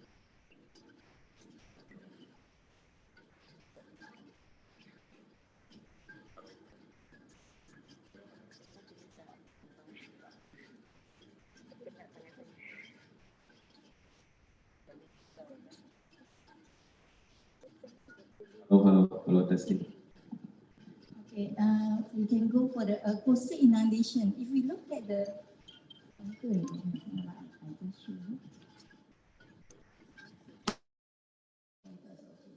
we look at this part, when we talk about coastal issues that we have in Selangor, we have the coastal inundations that lately happened at the area that, if we look at here, is some sort like a area of the Sungai Bernam, overtopping of the Ban, Sungai Bernam oil plantations, and we can see that is just now like just now Nadia mentions about the saltwater intrusions. Saltwater intrusion here, especially that happened at this area because this is a sitting chunk that we have a lot of paddy plantations. And we also having a problem of the storm surge that happened at the Port Klang area itself. That this is a wave overtopping, and also another case study. Maybe this is for Haji Durrani. That is a wave overtopping because this wave will be generated because of we have the distance between Indonesia and Malaysia is about 100 kilometers. This is the wind bringing the wave. That's why is it happened the overtopping. But I will show later on how is it significant. Is it the wave at our shoreline, and also we having some erosions, damages because of we are in the water body. We are next to the water that there is a flowing water that will bring a lot of velocity. But inside here, because today I didn't talk about the velocity itself because I'm more focused on the flooding itself to today's event. So if we look at this one, actually NAHRIM did produce a report. We call it Impact of Climate Change on the Sea Level Rise Projection for Malaysia that we can download it in the website of NAHRIM. That this is the study for the Port Klang. Actually, we have accumulated a few years, about 20 years, tidal water at the Port Klang itself. But from here, what we can see that actually the tidal water at the Port Klang show the trend that they are increasing. So when we produce this trend of projection for sea level rise and this line will be based on the AR5 IPCC recommended panels formulas that we have inside there. So under this one, we have divided the category to RCP 2.6 until RCP 8.5, whereas RCP 2.6 is a very less impact, whereas RCP 8.5 is a higher impact of the because of the global warming itself that can cause the melt of the glacier at the northern and southern of this global. So what we predicted here actually in the year of we are more focused on this higher impact because we want to see how much is it the maximum water level that will contribute to the flooding at the coastal area. If we look at this area, actually, what we can see that in the year of 2020 until the year of 2100, the sea level that can be increased based on the can be increased up to 0.86 meters from the existing now. Means that they are starting to increase the level of the sea already. So, if we look at this is the whole map of Malaysia. Where from here actually, this is the magnitude of sea is rising in the year of 2100, based on the RCP 5 recommended formulas, all the things inside there. That we can see that in Malaysia there are about 0.7 meters rising of sea happen along the Malaysia shoreline is about 8,000 kilometers of shoreline. But we are here in Port Klang. We are about 0.67 or 0.68. The Lumut area is about 0.7, but Klang is about 0.68, and at this Tanjung is about 0.69. So the difference here, what we can see here, the blue color, it shows that the land is less than 1 meter. Imagine if my water is raising about 0.6, it means that this area is less than 1 meter. It means that part of this area will be flooding. But how far is it? We see next. How is it the thing is going on?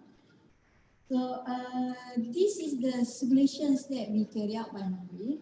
We are using, we call it static model. Static model means that we just put in the elevations of the land. Then we just apply a layer of 0.8 meters of the flooding to the land. What we can see here, in the year of, we make a comparison in the year of RCP 8.5, in the year of 2050, and in the year of 2100. 2100 is about 0.68. So what we can see here, the affected area is increasing because the sea is higher. The area that will be affected because of this sea level rise will be like plantation areas, paddy areas, Klang areas, and all these things. But remember, this method is we are using the static method. It means that we're just using the GIS to put in a layer of water to flood inside the area. So the main key of this finding, the first finding under this introduction is NAHRIM has produced this report, NAHRIM 2070, that if you want to know about the how much is it the sea level rise, we can refer to this one. But we have Malaysia shoreline is experiencing sea level rise because of the tidal Bukit record shows that the sea is rising. It's rising now. So the range is about 0.7 to 0.67 to 0.74 for the worst scenario in the year of 2100 under RCP 8.5. So the low area in the coastal and the estuaries and delta area will be vulnerable because of this sea level rise. So this is the method that we just showed. But under this presentation, I would like to share on the hydrodynamic itself. When we talk about hydrodynamic, we should know about the tide in the Klang. If we look at this tide, actually this tide every 26 years they will repeat again. Every 26 years they will repeat again. But this is the condition that in the year of 2021, the tide, what we can see here, they can go to maximum until 2.4 meters in the month of February and March. This is it will happen. The trend is almost like this every year. In the month of February, March, and April were higher, then it go down during the southwest monsoon, and it higher again during the northeast monsoon. So when we talk about Klang, the tide, we call it semi-diurnal tide. It means that we have two high water and two low water in the Klang itself. But according to these UKM's tide tables, it shows that the mean high water spring is about 2.12 meters. It's the mean. It means that this red color. The mean is about 2.12 meters. But this tide water can go until 3.14 meters. As recorded in the UKM 2016 reference book, their books. That is, we call it extreme high water. So we can see that during some certain conditions, the water can go more higher a little bit. So under this year, 2021, the value is about 2.4 like that. But the event we are talking about, the flooding event, is occur at this end of the year. That what we can see here, the tide level is not so high. So what is the problem? Then we can see the thing. All right. So to have these simulations to understand the conditions of the water movement in the Klang itself, actually, I try to run the model. I put in the model, it means that this is our land, Peninsula Malaysia. Based on this number, it means that this is located at the Selangor area and this is Indonesia area. We have our water body in the center. This is a water body that they move the mesh go up and down. So to do this model, actually, I need to put the boundary. I need to put the forces at the north and the forces at the bottom to let the water move in. But what we can see here is actually when we talk about Klang, their water depth is not so deep compared to the one that at the northern. And the southern also is not so deep, the water. Because here it shows that how deep is it the water inside this channel, district marker. It means that they can go until the deepest is about 100 at this side. And Klang, they are about this color, it's about green, yellow color, is in this level of your, like a drain like that. This Strait of Malacca like a drain like that, they are in these conditions. But when we overlay with the terrain or we overlay with the land in this particular area, what we can see here is this is how much is it. Our land is very low with this color.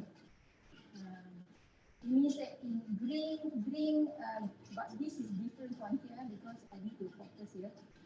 Green or dark green will be 1 to 2 like this. So we have a very low land at this NAHRIM, very low land at the Sekincang, and go out until the Sungai Berenang. Then after that we have about yellow color is about 2 meters that go inside again, then more to go inside. So if roughly here when we talk about the here to Sekincang is about 10 kilometers. Here the land that go until 5 meters is about 16 kilometers like that. If you look at the restrictions in the Klang itself. So when we start to do the water mesh movement, what we can understand actually in this is a Klang. Actually, before I can do this analysis, I have to make sure that the one that we have predicted using the Japan type, the black color, and the red color is the one that we simulate using the modeling. But it shows that the modeling and the existing conditions there. It means that this model shows the conditions at the Klang itself. So what we can understand here, during this Klang actually, here is Klang. When we have a high water, it means that this one is water is going to have a high tide. The water is more itself. It means that it's higher, more concentrated of Klang. When during the low tide, it means that air surut, airnya akan go to both sides. So this condition is happen at Klang. When air pasang, dia akan ke Klang. When air surut, they will go to both sides. So because of this phenomenon, because that when we look at the Klang itself, the elevations at Klang itself, because of the tide, when we carry out these simulations, we can go until 2.6. Actually, from Klang until this Sungai Berenang or Klang until this Sungai Sepang, actually you have varying type of the water level itself because of this moving in and moving out situations. Then the highest one is at the Klang. So why is it we have a very significant either height of tide at the Klang is higher compared to the Sungai Berenang. So it's about 0.6 meters. It's very meaningful when we talk about 0.6. It's about touching about 1 meter. Same thing to the one that at the Sungai Sepang also the difference of this range. So when at the boundary condition we put in the 0.6 or 0.8 meters of raise of water itself, when we adjust the thing, what we can see that we can understand that in the future, in the year of 2100, due to the sea level rise of 0.68, what we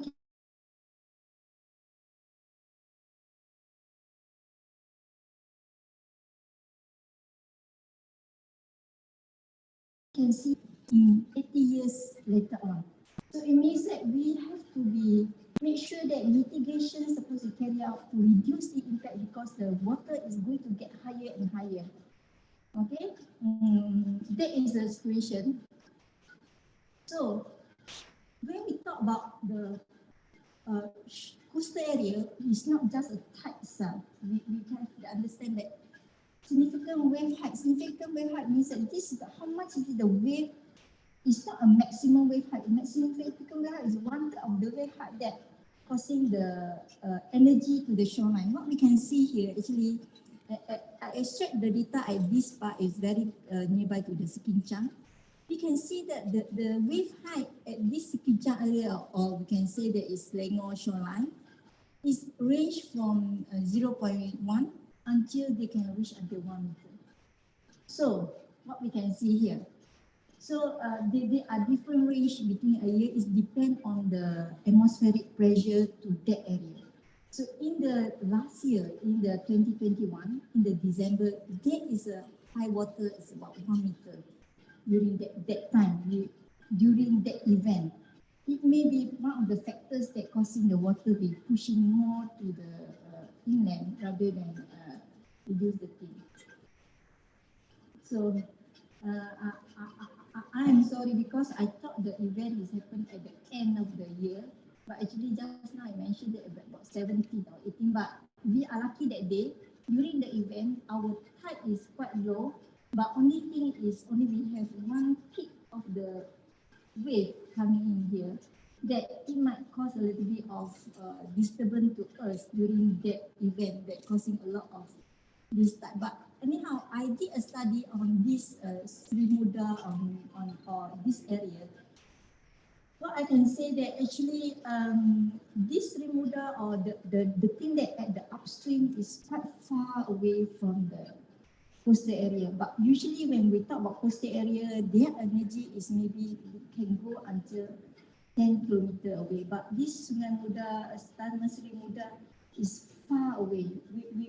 By that conditions, it will be a combination because of the precipitations and a little bit of flood effect that causing the flooding at this Sri Muda. So in this condition, we have to see both sides. It's not we just can say that because of flooding effect, because of the coastal effect itself. Actually, it's two sides, flooding and coastal. But my understanding, flooding effect from the hinterland go to the coastal area, that is giving a more weightage during these conditions, during the flooding in the last year. So when we talk about this crash level, means that we have to have a higher crash level because of this. When we take a maximum high tide plus the maximum significant wave height. So this is the area that we're supposed to have about 3.6 meters. So this is how is it we supposed to increase the crash level to reduce the flooding overtopping happening inside the sea. So if we look at the trend that the innovations that we have in the study area, this is we took in the 2020 in the month of September. So this is one of the cross-section that we have. What we can see here, this is the sea and this is our coastal dike. It means that our band. They can go until 2.5 meters. But now currently they about 2.1 meter is required under the high tide level. It's not including the wave or anything like that. It's just a purely tide. We need about 2.1. They are still got the freeboard is about how much is it? About 0.4 only. Alright. So same thing to the Taman Nakoda here. Also they are just a little bit of higher only. The main thing is our inland is quite low. It's about just now I mentioned it's about 1 meter. Our inland is quite low. We are being protected because of this dike. So the main thing is that we have to protect this dike. Also we need to protect because if we see along the shoreline here. Beside this dike, most of the area, mangrove area at the outer side of this shoreline being changed already the land use. They changed to the aquaculture, something that they reduce the mangrove. Actually, mangroves is play a very important thing here. So because of this dike also need to be protected by the mangroves, and this dike will protect our inland. So we have to take care in the future when we talk about planning itself. Same thing to this area is about residents from this area. Then we just put the profile of the beach like this one. Same thing with this area. So here what we can say is coastal guard play an important role to protect the terrestrial area in this here because we are having a very low land inside there. So this is just a key finding. Alright. Sea level rise impact.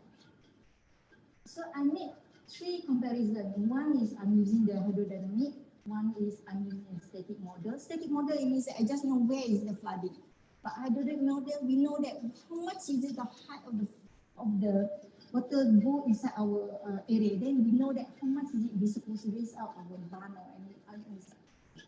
So what we can see here, when we are using the hydrodynamic, we can see that for the Mori area will be facing a lot of facing inundation. This not so bad. But after that, from the Sudaguro to the Port Klang is about 10 kilometers. We are going to have a flooding in the future. Then we are going to have flooding until Sincang. Then follow up until this Sudaguro. So when we compare these 3, actually, the magnitude of flooding or the area of flooding is almost the same thing, even though the climate center also giving the almost similar result. So what we worry about nowadays is under this study, actually, we are using the AR5. Now AR6 is coming in. AR6 is talking about more higher temperature itself. So we're going to have a more high magnitude of water in the future because this IPCC keep on revising because so many uncertainty inside the climate temperature. So it will be increased about 1.2 degrees Celsius. So in the future, we are going to have in this area, AR6 under this AR6. So we are going to have more problem in the future. So there is a few methods that we can protect.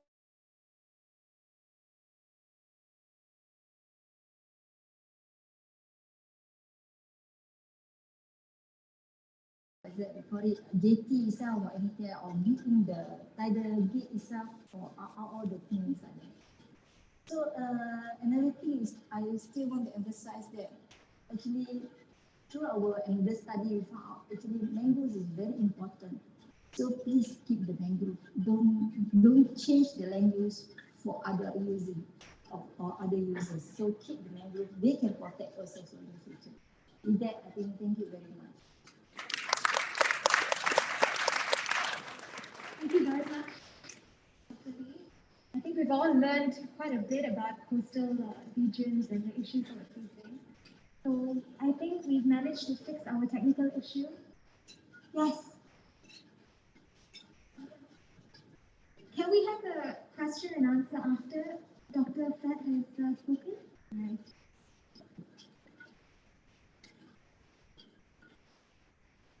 So Dr. Fredolin Tangang will be back on.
Let's start.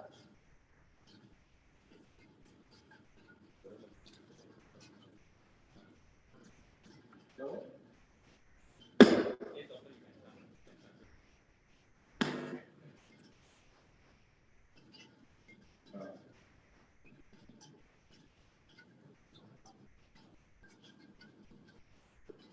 get the first slide here.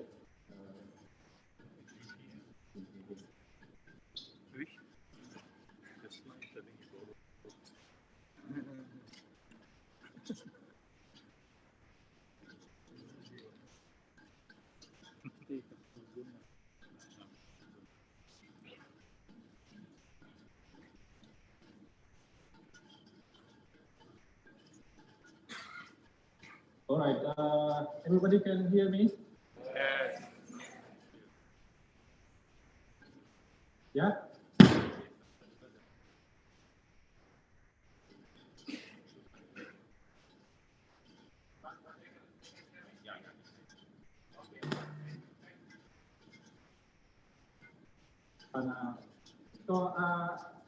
Let's start again. Hopefully, the technical issue has been resolved here. So I've been asked to, give a bit of scientific background on the possible contributing factors to the extreme rainfall that extreme and rare rainfall, rare event that caused flooding in Selangor, Kuala Lumpur at the end of last year.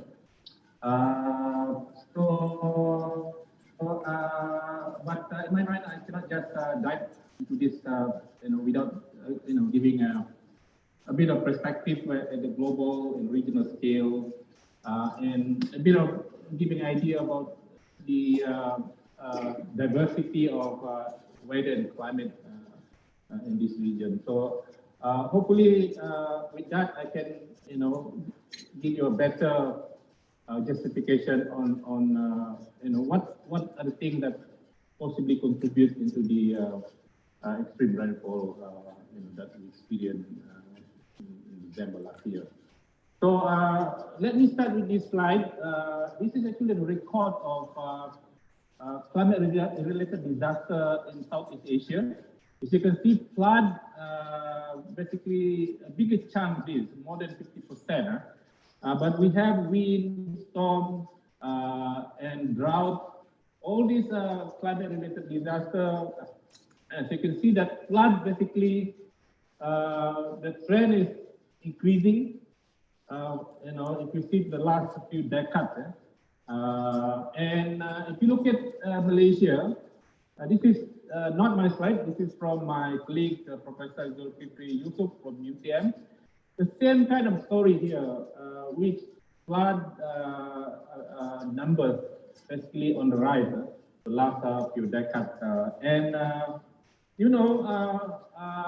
this could be due to increased number of extreme rainfall.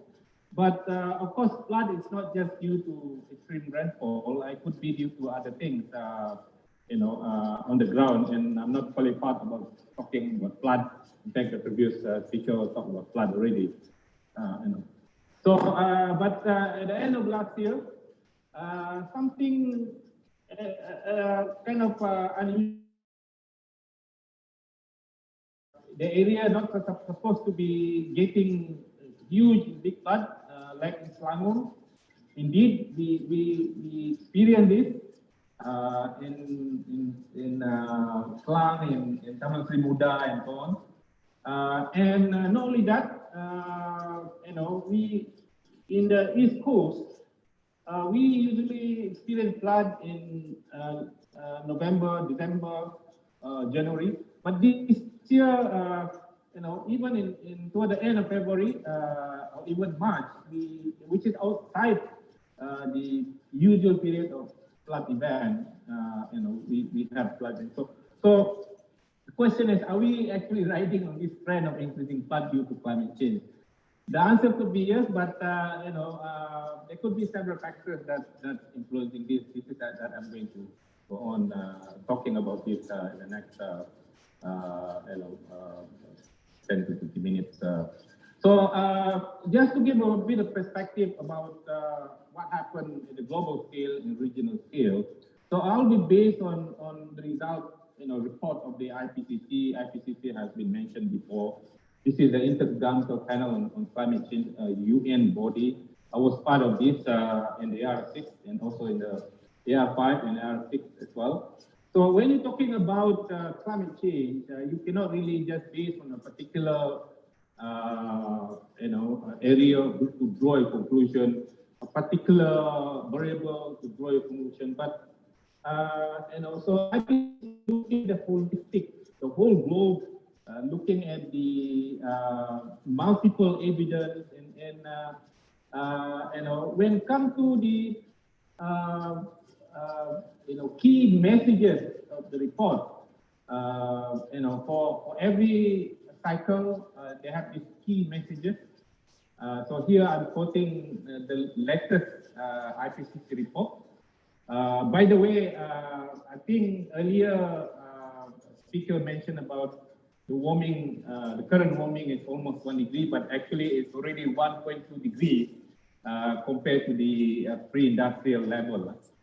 Sudah 1.2 darjah Celsius, which is very close to 1.5 degree increase target of Paris Agreement. So IPCC says in this latest report, recent changes in the climate are widespread, rapid and intensifying and unprecedented in thousands of years. So this is a very powerful statement. I mentioned about temperature just now. When you're talking about CO2 concentration in the atmosphere, now we have 420 parts per million. This is way above the natural range of fluctuation for the last 1 million years, which is only about 100 to about 200 and 300 parts per million. So we exceeded more than 100 already on this one. Of course, this is going to be increasing more and more unless the world can efficiently mitigate this. So it is indisputable that human activities are causing climate change. So it's human induced climate change, making extreme climate events, including heat waves, heavy rainfall, drought, more frequent and severe. So it has been already affecting every region on Earth in multiple ways. Almost every country has been affected, and the changes that we experience are likely to be and projected to be becoming more in the future with further warming. So, so if we look at region by region, our region here, this is in terms of hot extreme, very significant in our region, SAE here. This is Southeast Asia, including Malaysia, of course. So the trend is, the evidence is there that hot extreme basically on the rise. As far as the last few decades, this is based on observation. Similarly, with heavy precipitation, as you can see here, that green here, it means that heavy rainfall, extreme rainfall on the rise.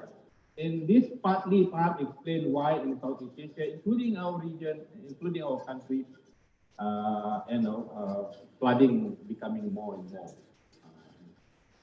So now, when talking about the future, you cannot, you tak boleh, cerap, tak boleh observe, but we have models to give us some scenario.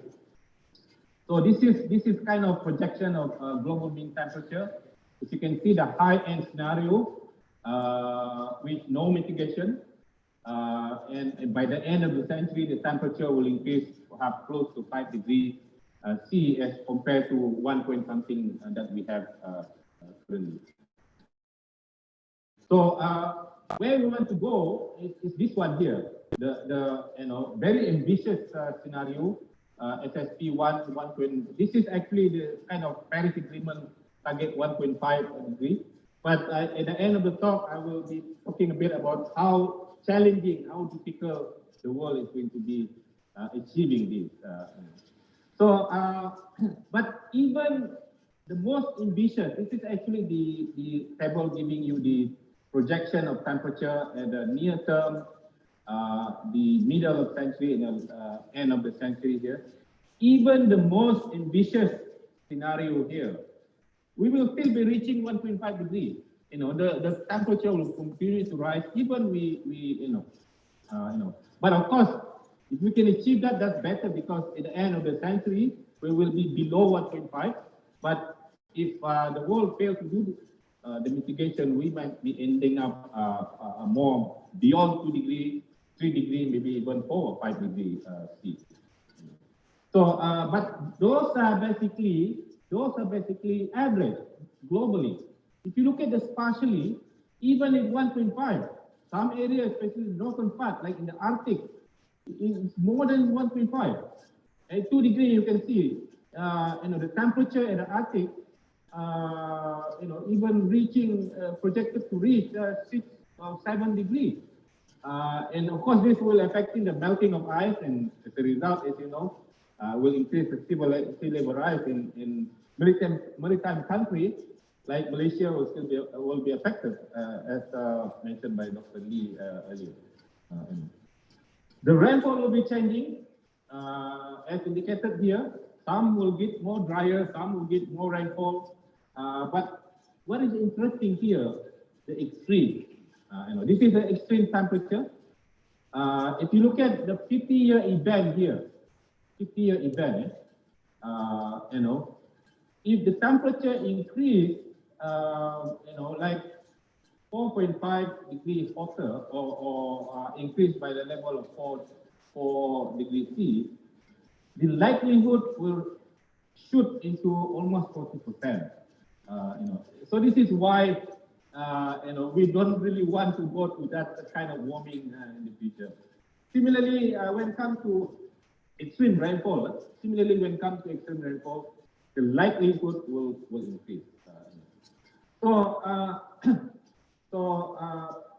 When it comes to extreme, this will be causing more flood in the future. But of course, flood is not just due to extreme rainfall. As mentioned by Dr. Lee earlier, it's also the risk also be increasing because of sea level rise. By the end of the century, according to IPCC, it could be nearly a meter. And of course, this is without tide. If you add tide, that could be more, as mentioned by Dr. Lee earlier. So in areas that currently risk of flooding is not there, but because of sea level rise and because of extreme rainfall in the future, because of climate change, the likelihood, the risk will be increasing in the future. So that's a little bit overview in the global and regional scale. But in Malaysia, when you're talking about climate, there's a diversity of this, of course. Everybody knows about monsoon, and we have northeast monsoon, southeast monsoon. During the northeast monsoon, the rainfall tend to be more over the east coast, as you can see here. But in the south, in the west coast, Semenanjung Malaysia here, unlike the east coast state, Kelantan, Terengganu, where the rainfall tend to peak during end of the year, we don't have that kind of pattern. We do have peak rainfall during April, May, and also September, October, during the inter-monsoon, during this time, during April. So this is associated with local convection. Selalunya sebelah petang, we have this thunderstorm and so on that giving us. So these are the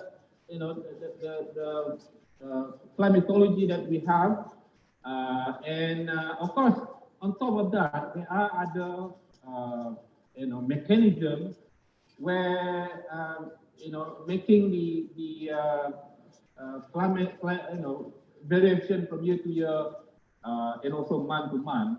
So perhaps some of you have heard about El Nino or La Nina and Indian Ocean, and also another one which is so-called Maiden-Julian oscillation.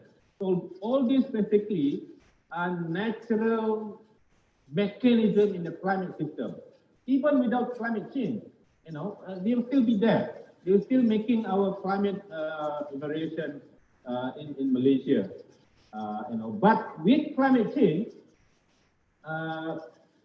the characteristic of this will be changing, and not only that, because of availability of moisture, as temperature increases, more moisture in the air, the impact of this natural climate variability will become more and more basically in the future.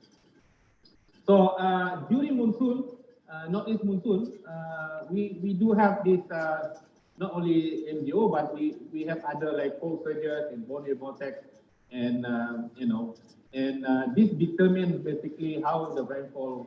So I don't want to go too detail into this, but MGO that I mentioned already, this actually causing the fluctuation of rainfall every 20 to 60 days, and some of you may not be aware of this. Right away, say that this is very unusual, but in fact, there is a mechanism that affecting this. But as I said, because of climate change, because of availability of moisture, the impact of this kind of phenomenon can be enhanced.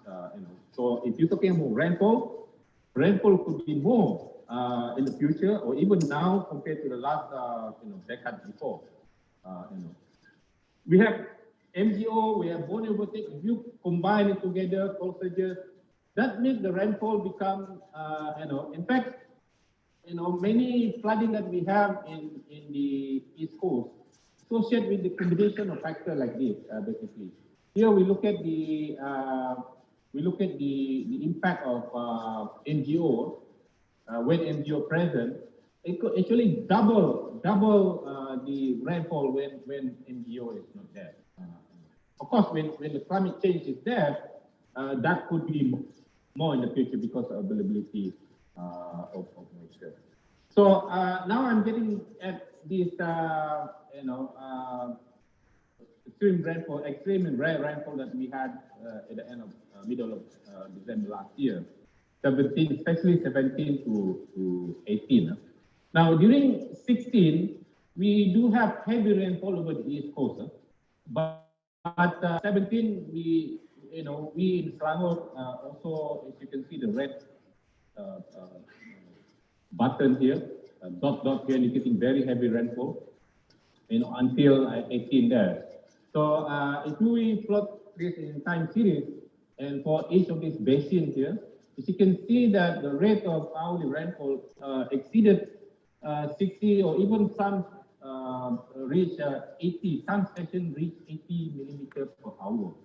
This is truly very, very heavy rainfall. And for 24 hours, 20 to 50 hours, 36 hours, the total rainfall is about 400 millimeters. This is like a 1 month kind of rainfall fall in a day or so.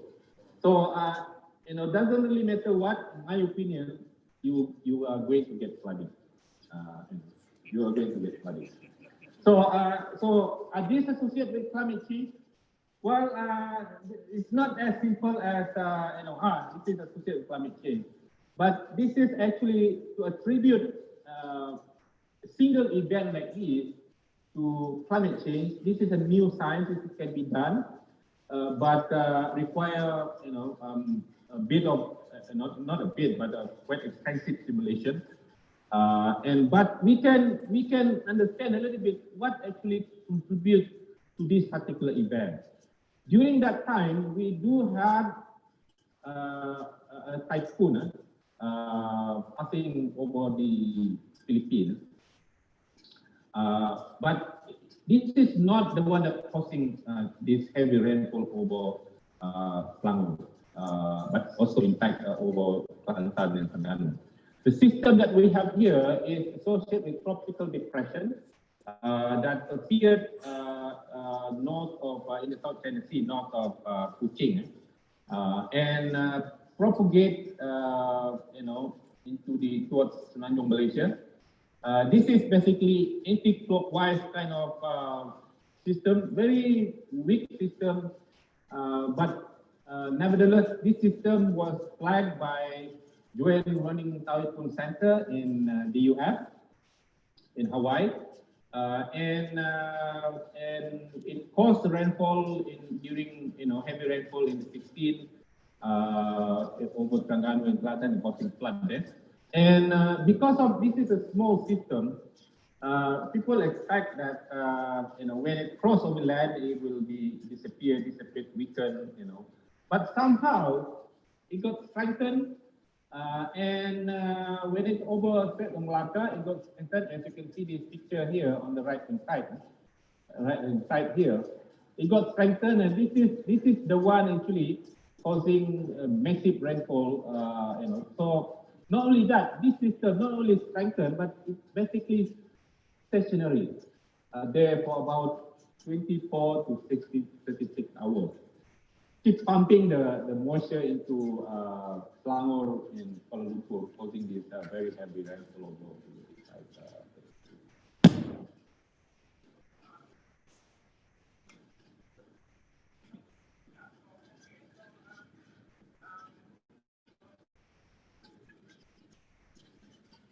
Various factors affecting this, very unusual, but it's possible this tropical system can cross to over Semenanjung, Malaysia, and this is not the first time as far as Semenanjung, Malaysia is concerned. Last time we had a system similar like that cross Johor, and also a couple of years ago, I think we had a similar system in Pulau Pinang, in Penang. So another factor that contribute this is the La Nina factor, and even now, or even at the end of last year, we have La Nina. So whenever we have La Nina, we keep pushing the moisture into our region, providing this moisture for heavy rainfall, and also the sea surface temperature over this region warmer than usual, and that also And not only that, we have basically research indicating that whenever we have La Nina, which is in the category of sederhana, as you can see here, the rainfall of very heavy rainfall indicated by R50 millimeter here will likely to be increased during La Nina sederhana. Category sederhana. So various factors, climate variability, but I'm not ruling out climate change factor because climate change is providing moisture, more moisture in the. So maybe in 1 minute, when it comes to projection, we need to know the future. So when it comes to projection, the thing is not good for us. When it comes to extreme. In Malaysia, particularly, we have increased, projected to have increased wet extreme and dry extreme as well. So meaning that we will be getting both. We'll be getting both. But we perhaps don't really have to worry that much if the world can mitigate climate change and get us to by the end of the century to be below 1.5 degrees. But the challenge is there. Currently the emission is 51 gigaton CO2 equivalent. In order to achieve this by 2030, which is less than a year, that has to be reduced to about 50%. I think this is going to be a huge challenge, given the world now, very preoccupied with other things like war in Europe, But even Paris Agreement, the pledges and target under Paris Agreement, we're not going to achieve it now unless new pledges will be made, basically. So in the end, probably we will end up around 2.5 degrees at the end of the century, and that will mean a lot in terms of flooding, in terms of extreme rainfall around the world, in the region, including Malaysia, of course. So my summary, I'm sorry, a little bit technical, but I'm hoping you catch some of the key issue there. Thank you so much.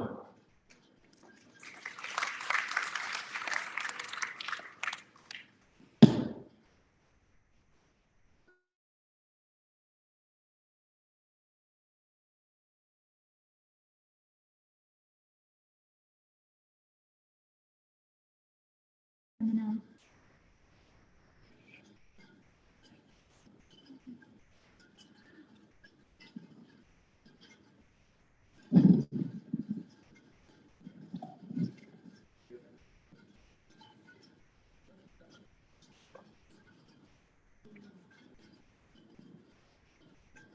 so for panel 3, we have panel 3 will be on developing strategies and a way forward for Klang. We will be looking at the role of the government, businesses, and people. So thank you. Here we have Associate Professor Engineer Dr. Wei Koon, Chair of the EAC Accreditation Committee, School of Civil Engineering, UiTM. Can we have a round of applause, please?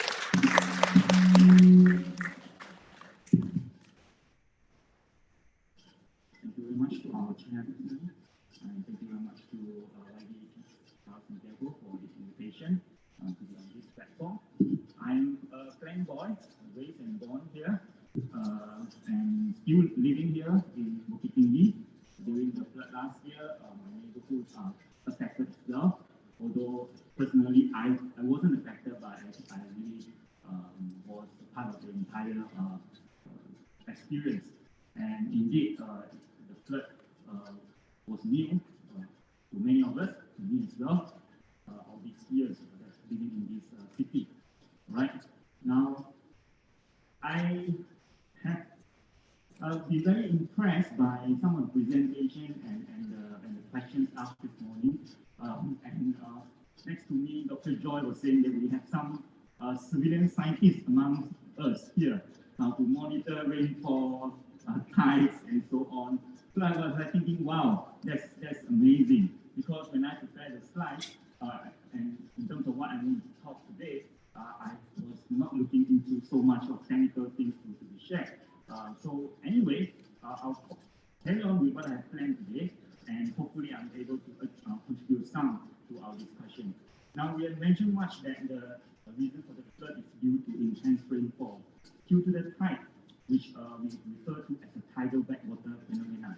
Other than that, it's because of the urbanization, erosion, and sedimentation that has caused siltation in our river system. And of course, we mentioned much about drainage capacity and lack of maintenance. And one thing that has not been touched on too much yet this morning is about the river and floodplain itself. Now, all this, we can break it down into three main categories, which is the hydrometeorology, which is what we cannot control, the development is what we can control, and the hydraulic part, which is what you expect the engineers to be in control. All right. For Klang, we are very fortunate that we do not have monsoon flood, but according to our data, most of our flood is because of flash flood actually, and some or smaller percentage is because of coastal flood. Now, flash flood is what most of us are more concerned here, because that is directly related to our drainage system. And we have said that there are a lot of immediate work that can be done, but looking at the big picture, and like what Dr. Lee earlier and also Professor Tangang has presented, now we engineers are facing with a dilemma. We have more and more extreme rainfall coming to us. We have more sea level rise that stop the water from going out. So what magic can the engineers do for Klang Town?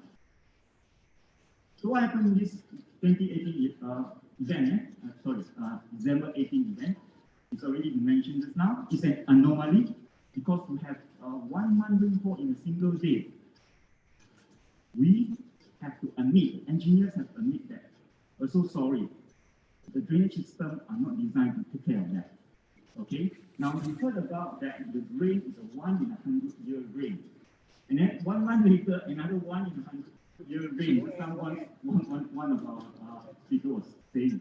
Now, what is this 1 in a 100-year rain? It doesn't mean that today you have a 1 in a 100-year rain, you can sit there and wait for another 100 years before the next one comes. It can come today, and it can come as soon as next week. So what is this all about? What they say is a 1 in a 100-year rain. Actually, the term can be confusing to some layperson, because you are not trained to understand it the way that you are trained to understand it. Because 1 in 100 is actually just 1 over 100, which means 1%.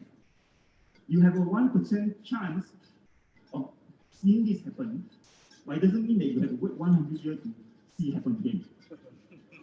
Okay? And we call it a 1% chance event based on all the records that we had in the past. And we think that, oh, this is one in 100-year event. But if it happens today, and it happens again tomorrow, and the year later we happen to see it again, then the statistic actually has changed. Then engineers or statisticians will, when we analyze the data, then we might refer to this no longer as a 1 in 100-year event. It might go down to this probably is just a 1 in 50-year event. The statistic actually evolved. And as we have more and more extreme events that are happening today, actually it is causing havoc to what we have previously analyzed. So every year, we have all these experts, all these data collection centers which will have to reanalyze, and then we may have to design based on the more and more severe condition. But our manuals are not revised so frequently. We design this on a certain set of manual. For example, this kind of design chart, which engineers refer and based on to design the size of our drainage, design the size of our retention ponds that we need. They are not revised as often as the data has been updated. Probably they will be revised in every 10 years time or every 20 years time. So we can actually lag behind a little bit. Okay, so imagine if we have a drain which is designed for a 5-year runoff. We say runoff means the water. And there's a 100-year flood or water that's going into it. Of course, it's going to overflow. Now, our drainage system is divided into minor system and major system. So according to the guideline, minor system usually be designed based on maybe 2 up to 20 years. The major system is designed based on 25 to 100 years. So we usually design the major system for up to 100 years, which is quite adequate. But then for minor systems, they are more likely to actually fail in some of these events because they are not prepared for 100 years. They will function provided that the 100-year system is working so that the smaller system, the minor system, can drain beyond 100 years. So we have 2 issues here. We have conveyance and we have the issue of storage. It's either we can convey the water well enough to go to the exit, or we must be able to store it up. That's why we talk about the retention pond. Okay? So if we cannot convey, we must store. If we cannot store, we must convey. And if we can't do both, then we are in the water. All right? So that's why I say when we talk about all the extreme rainfall that's coming and the sea level rise that's coming, what can engineers do? All right? And as much as engineers can do, if we don't get the help of the people or the cooperation of people, things like this we mentioned earlier, the drain cannot function according to what we have designed it to be. Okay, of course, we also blame it partly to the municipal that they are supposed to do something about it. But let's be honest, we are throwing rubbish and expect someone to pick up behind us. We throw and let them pick up, we throw and let them pick up. So let's start with ourselves. Right? Of course, they have their part to do. We also need to do our part. So, yeah, let's say we have the conveyance system, we have the storage system, but ultimately our water need to go into the river. There are some issues with our river, right? So from minor system to major system to the river, usually in the river we only see the main channel, but actually the river is supposed to be much wider because of the floodplain that it is supposed to occupy during some of these extreme events, let's say a 100-year event. So that part is what we call the floodplain. And rightfully, it belongs to the river because nobody going to excavate and build the floodplain at the site.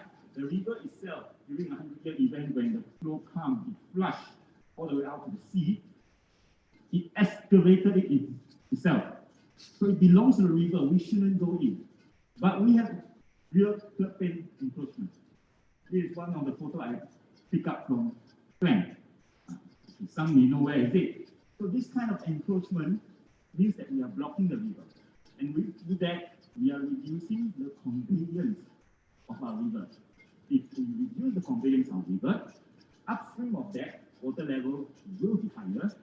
And when the water level in the river is higher, the system the major system will not be able to flow out as well. Okay? Now, over here down below, we have this red shape here is showing the topography of a lower Klang river. From A to B, which is from Port Klang all the way up to Taman River, you can see that the land is fairly flat. And only after that, then you start to have a rise in the terrain. So what happened is that all the flow in the river coming downstream to Klang area, they carry a lot of sediment which can easily be deposited from A to B. Nobody cares, because only the sediment that's out in Port Klang, where the ships navigate, where Port Klang will maintain the navigation channel, they will dredge. But here, nobody dredge. It's not even worth anything because it's not sand, it's all mud, right? So this has been happening ongoingly, and honestly, yeah, nobody cares. So the siltation happens. This is the cross section of the river near Klang Bridge. Actually, it's from a very recent survey. And you can see that Klang River profile, we have a very fairly wide river over here by the time we reach this location. We have bunds on both sides of the river. Right? Some of these bunds are naturally created because of the hydraulic, some are actually maintained and built by us. And as we mentioned earlier by our other speaker, Dr. Lee also, our land area actually is very low. Our land area behind the bund on both sides of the river are actually very low. So it means that it actually checks the water level in the river and the land area. So suppose you have a drain in the land, actually the major system in the land can't even flow out. Although we have a system that allows a cut through of the bund, but the water cannot go out because the outside is too high. So which is why we have all the tidal gate that some of us are familiar with. Okay? The tidal gate is very important because it stops the tide water from coming in. But when the tidal gate is closed, at the same time, it also stops the water in our developed area to go out. That's the problem that we are facing. Now, king tide in the past few years, among all the coastal basin in Klang is the worst, okay, and also affected a lot more countries. I mentioned earlier that the event last December wasn't really due to tide, because the worst tide that has happened last year wasn't in December, but actually much earlier on. So again, back to the meteorological factor, it was the meteorological factor that caused the flood rather than the tide last year. But we cannot rule out tide because the tide issue is going to be there, and it's definitely going to be there. So let's now go out a little bit and look at Klang as a river basin. This Klang river basin, we have Gombak and KL and PJ all coming and carrying all the runoff from the entire river basin, which is about 1,300 square kilometers. We are right there near the sea. They are not bordered by the sea, but runoff from all this upper development all have to come through us. All right? And we don't collect toll. Okay? We are waiting for the funding. If you look at our basin area, the red boundary shows the sub-basins. So each of the sub-basins means that the water will be gathered and flow into the Klang River. We have some other smaller river systems along the coastline. Okay, they are independent coastal basins, and some of those key locations are the known area whereby we always experience the coastal flood. So we have coastal flood along the shoreline, but whereas in the basin, in Klang and all these sub-basins that are highlighted here, that's where actually we are more concerned about the flash flood. This is what happened in our basin. From 1991, if you look at the pink shading right at the middle, compared to the pink shading over there, right at the middle, which is the Klang River Basin, within these last 30 years, that was what happened. How much development has taken place? We have more developed areas, more barren areas because of more open land clearing. We have less forest, less agricultural land, less wetland. Water body increased a little bit. Why? Because actually the government is trying to do something. We actually increase storage, right? But not so much in Klang. Right? We do have additional new storage system in the south system, which is currently under development as well. So yes, we try to store the water so that they do not all come up. Storage is meant to reduce the peak of the flood. According to Rancangan Negeri Selangor, so actually we can play a part. When the state government want to come up with a new development plan, they will have a consultation period. That's where people can voice their concern. That's how much we're going to be developed by 2035 in just over 10 years' time. So if we all ready, water that come down has nowhere to go, right? And if the sea level is high, we are going to be trapped right there. What options do we have? And flood mitigation, we have what we call flood control, which is trying to minimize the flood or to prevent the flood in the first place. But otherwise, flood will definitely still happen, and that's where flood management comes in. The whole idea is that we want to reduce the hazard, reduce the happening of it, the occurrence of it, reduce our exposure to it. If it happens in an area which is less occupied, right, then we are not exposed. And otherwise, we want to reduce our vulnerability to it, which means that we are ready for it, and so that when it happens, we are not that badly hit. Klang is a historical town. It's not well planned. We have to be honest about that. And with all this development, which is now really, it is saturated. We need a drainage master plan.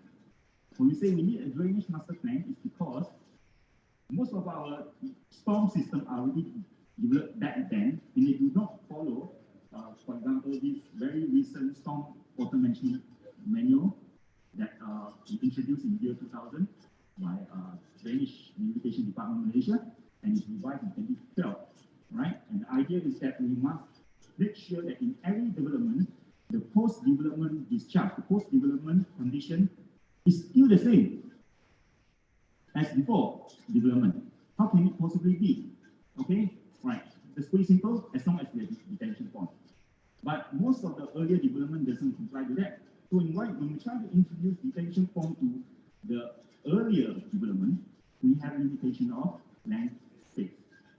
Now, DID, or Drainage Irrigation Department, or JDS, has now started some Pelan Induk Sairang Bersih Alam, which is to relook at the whole area. Because we don't do that. In a already developed country, city like this, the drainage are only planned parcel and parcel according to Bandar Bukit Tinggi, then Bandar Teknik, for example, Bukit Alam, but it is not the whole town as a whole, right? So we need something like that. We need to relook it. Of course, we can upgrade the drain, right? But to relook at the macro scale will be more helpful rather than solve the problem one parcel at a time. Okay? Flood control requires structural methods, whether to modify our river, which is a dangerous thing to do because we are trying to think what is best compared to what the nature is trying to do. But we have done something like that. Let's say we notice that one, we have Klang River, which is meandering, but we cut it off so that the water can go out much easier, right? So that we left the previous meander of the original river there, right?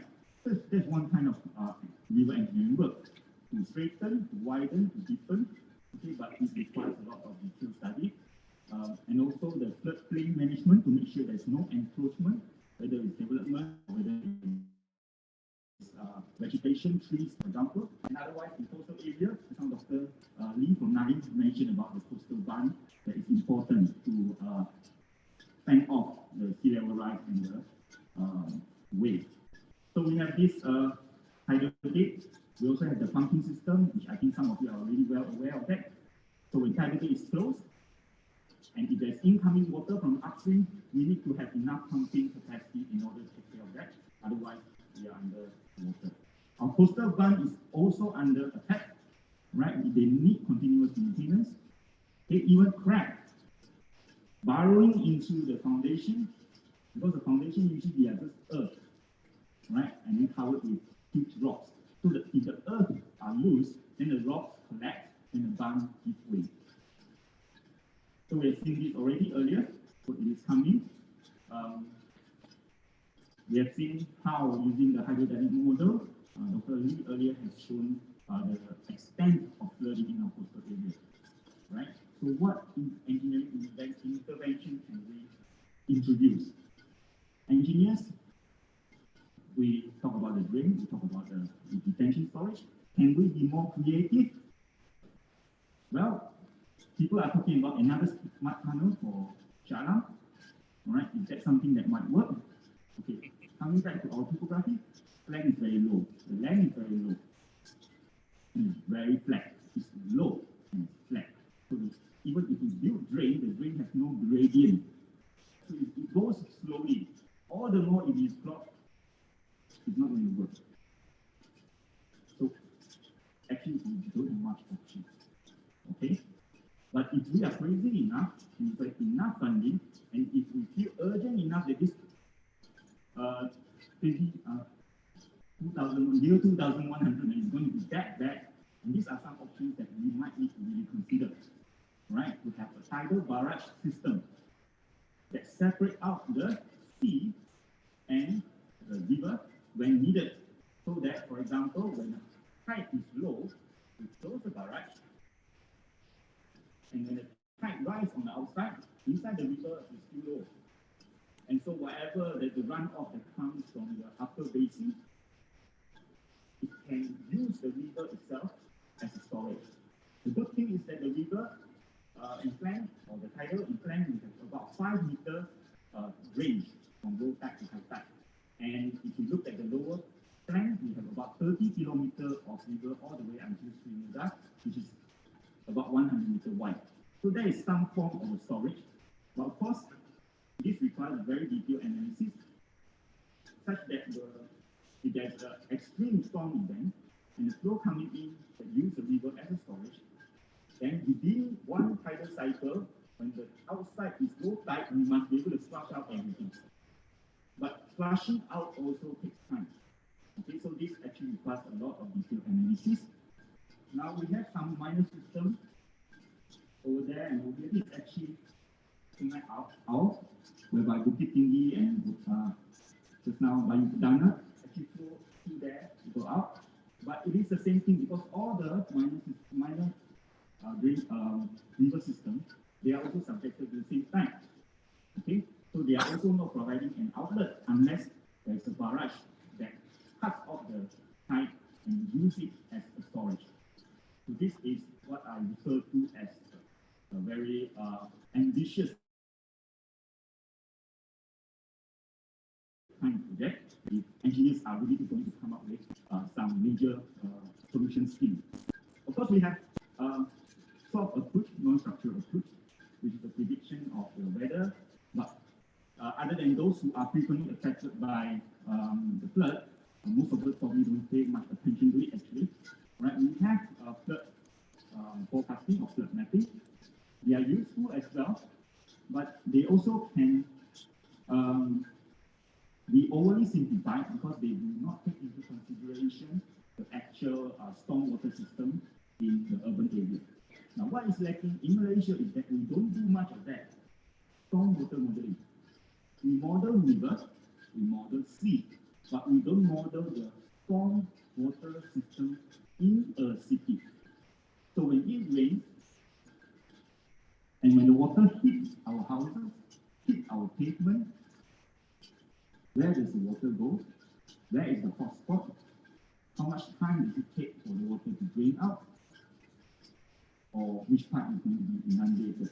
And so on. This is one thing that is not yet commonly done in Malaysia. That's one aspect that Malaysia should actually look into, right? So that we can, actually that is one channel, one way for us to be able to produce a more well thought drainage master plan system for our cities. So the options and recommendations, so we can either adapt, protect, or retreat. So I don't think we're talking about retreat here. Okay, we still have hopefully almost 100 years to actually deal with it. Right? So we can do something about it. Okay, the immediate thing that we can do, of course, is the improvement of the operation and maintenance of our drainage system, public awareness. It's already there. We just need to put the awareness into action, because sometimes we're aware, but we still do nothing. We're aware, but we're still doing something else. It's totally opposite. Okay. Short term, I mentioned about the drainage master plan, flood mapping and flood risk mapping, flood hazard and flood risk mapping is important. In the midterm, upgrade our drainage system and detention storage system. That hopefully comes from the short-term outcome that we have obtained from the studies. River and coastal engineering work, whether we actually need to look into deepening or at least resilting Klang River, and whether we need to improve our bunding system or something a bit more than that. Forecasting and flood warning system. YB is also doing this. They are developing real-time flood forecasting. Okay, it has been already completed for Kuala Pahang, for example. Not Kuala Pahang, entire Pahang river system. Okay, Klang river system is another one that is in the pipeline. I'm not sure yet when it is going to take off. Other than that, integrated management approach, what do we mean by that? We need to integrate the flood management with the river basin management, because if the basin is continuing to be developed, right, it is definitely going to be another cause of the flood. We talked about extremities just now. We're going to have more serious flood, we're going to have more serious drought. So technically, we are also studying how the flood water can be stored for future or in coming drought purposes. In fact, even if it is not drought, the flood water that is stored can be used for water supply, which is another main issue that we are facing here in Singapore as well. So that is buzzword, and how to put it in actual implementation is still something that the various agencies and various government departments are trying to work on. They have regular meetings, but sometimes meetings do not actually result in direct concrete action, right, or something that is enforceable. So that is an area that still requires a lot of improvement. Actually, we cannot stop development, unfortunately. Some will talk about why clear the forest and call it eco. Yeah. I also agree with that, but we have to be honest. If we don't have new development, where are our people going to go? Where are our children going to stay? I don't know, Klang now, in my house, in your house, your children, we don't know. Yeah, I don't think I can provide an answer there, but development is a natural trend, is happening. So we just have to be, we just have to have a more forward-seeing development concept. Okay, whether it's a compact urban growth concept or to define urban growth boundary, these are more technical. I'm going to read, and for town like Klang, whether there is a potential of looking into redevelopment or urban regeneration. So these are all very futuristic.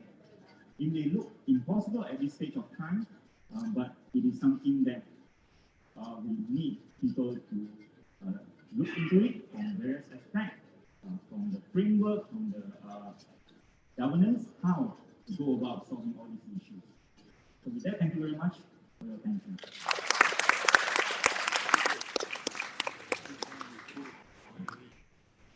Thank you very much, Dr. Lee.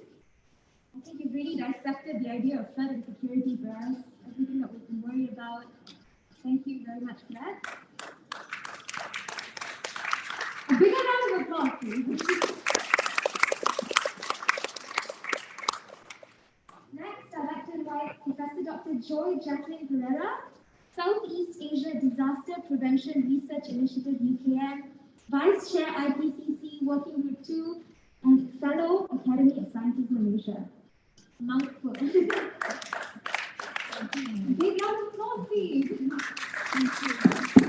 First of all, let me convey my sincere condolences for any losses and all the damages that we have all suffered.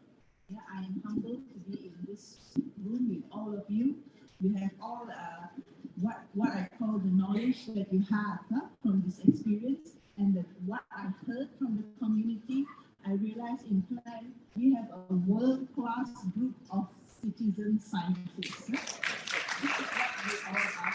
And listening to the young person speak earlier, I realized we also have world-class science communicators. Yeah, like KAMY, excellent presentation. So normally professors don't have to come down and speak to you because you know most of what you say goes away ahead.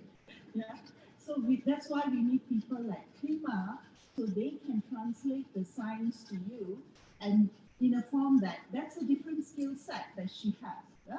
So you have to acknowledge her. So we have to work more with people like her so that our science gets translated. Yeah? And if I will go to the next slide, let's see the pattern and the blindness is bad without the glasses now. Okay, this one you saw earlier, about how the greenhouse gases are being emitted from the energy sector, the agriculture sector, industry, transport, and building.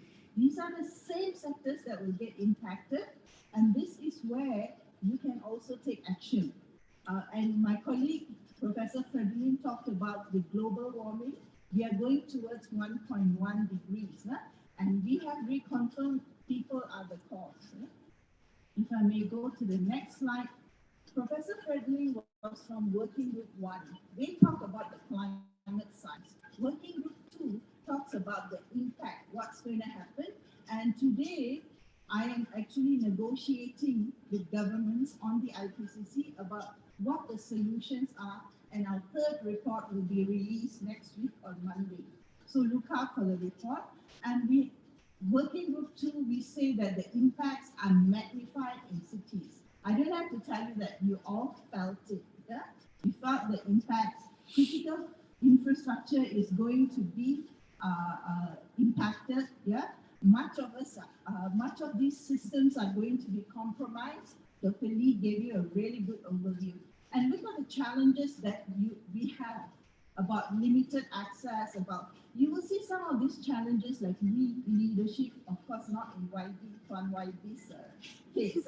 Strong leadership there, lack of funding. Look at this. You are not alone. Yeah, this is a global report that has picked up all the problems and synthesized it. You are not alone. But the solutions that come from you has to be recorded and shared so that we can inform the rest of the world, right? So you actually have a role to play because tropical areas are going to be most affected, and whatever you do in this room to resolve it, the temperate countries will learn from you, okay? So this is, so you are the frontliners, and science is always evolving, but the knowledge that you all have on handling it, we need to record it and disseminate it to others. So please recognize your roles. Do not be victims. You are going to be resolving future problems. Yeah? And when we are talking about solutions, Working Group 2 has analyzed all the solutions in the world, and they say that maladaptation is increasing. What is maladaptation? It's engineering structures that create lock-ins for vulnerability. And this is an example of a coastal barrier. And instead of reducing the hazard and the disaster, it worsens everything.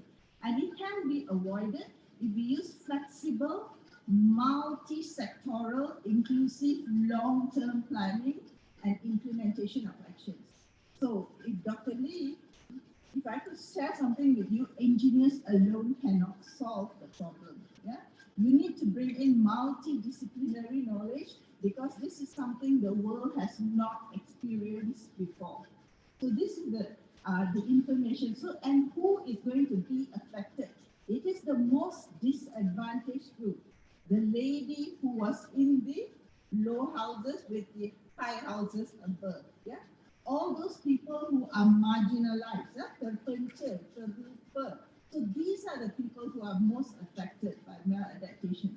So my colleagues talked to you about heat stress. That is a future problem.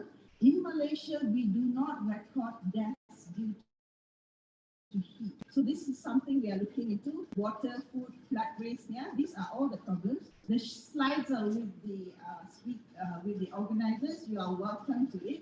And as we move towards 1.5 degrees, tropical Southeast Asia, we are going to experience the largest economic impacts.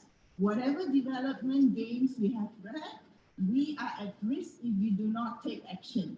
And like I said, we are all frontliners in this track that is coming towards us in terms of climate change. So what can we do? Well, number one, we have to show the world that we are still a good investment destination, right? Because we want economic development, we still want human development. So what can we do? So let's take because Southeast Asia is going to be so impacted and the first in line after the Pacific, Western Pacific, we need to take disaster risk reduction as an entry point. What is disaster prevention? It's about reducing emissions. We know what we can do. We can change our lifestyle. And moving on, what can help disaster prevention? It's our land use planners. It's our decision makers. It's how we approve development, where we approve development. Then we go to disaster mitigation. This is where the engineers come in, yeah? But the engineers need better information from different disciplines so they can provide us with better solutions. And then we need preparedness, which was clearly missing in the December event. The communities were not prepared, yeah? And we had poor response, yeah? And now we are in the recovery phase, yeah? Some of you are, as you recover, this is where you should put in more prevention for the next event. I'm so sorry, ladies and gentlemen, this is just the beginning, right? This is just the beginning, yeah? So you really need to start preparing for the next event. And this is where we need innovation in terms of how can we protect floods. All these drainage improvements, they need resources, but what can the individual do? This is where we need engineers to be more innovative. Individual houses, the floods were coming in. How can we protect the flood waters from coming in from the toilet? How can we put barriers around, temporary barriers around housing estates? Those are the kind of innovation. Innovation doesn't need resource. It doesn't need resources. You just need to be, you need to put a problem and resolve it, and it doesn't have to come from engineers. It can come from anybody in this room. Yeah? So we have a national policy on climate change, and we are now developing our national policy on disaster risk reduction. I have sent the organizers an address. Until 11th of April, you can put in your comment. So this is the first time that a national policy is getting inputs from the public. Yeah, so please make use of that opportunity. And we have a target to reduce emission. And now let's look at the questions that we want to know. Yeah, do you want to know what's happening? Yeah, this is, you know, you're gonna have floods. Yeah, you know you're gonna have landslides. Yeah, you know that you're gonna have haze. Yeah, you're gonna have sea level rise. But the question that you really want to know is what are the, you know what the new risks are? Where are the vulnerable groups? Yeah.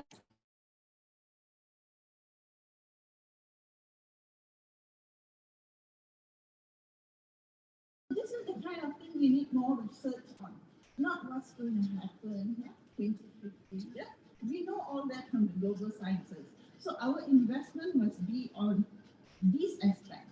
Yeah, and this is the kind of work we are trying to do in our university, in University Kebangsaan Malaysia now. This is just to show you in Labuhan Dagang where new areas that never has been flooded is now flooding, right? And you all have experienced that.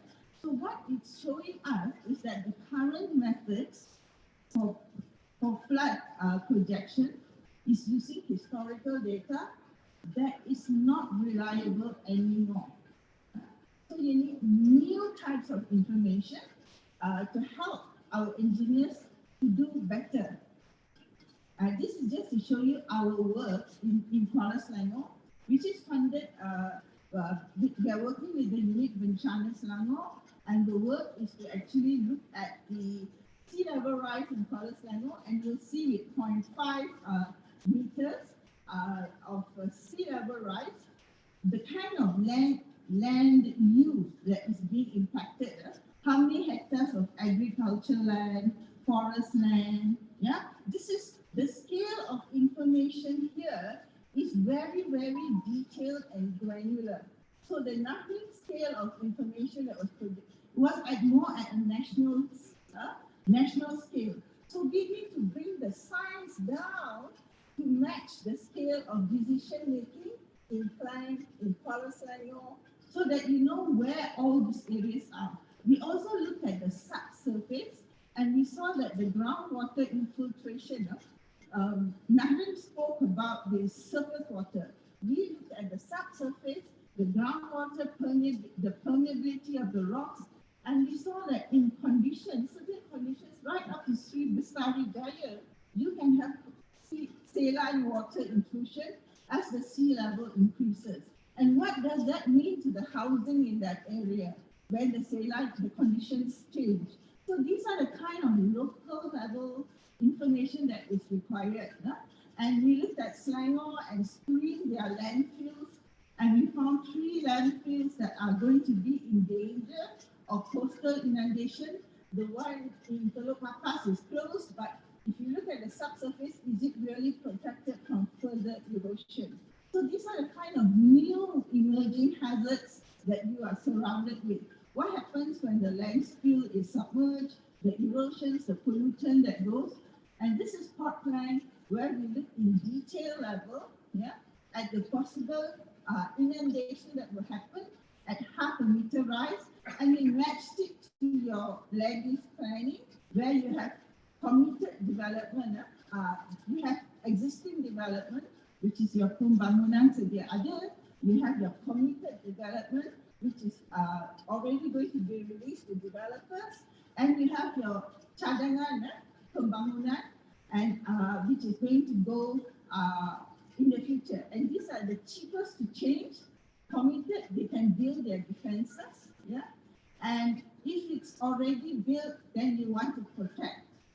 So this is adaptation measure, informed planning, early warning systems can be maintained, maintenance of drainage, but risk pooling, insurance. So it's high time that we have risk pooling so that everybody has insurance, and you don't need to rely on this 2,000 ringgit, all this government, this one. So you can have you have better protection and better social nets coming in, and in the long term, of course, we have to talk about relocation.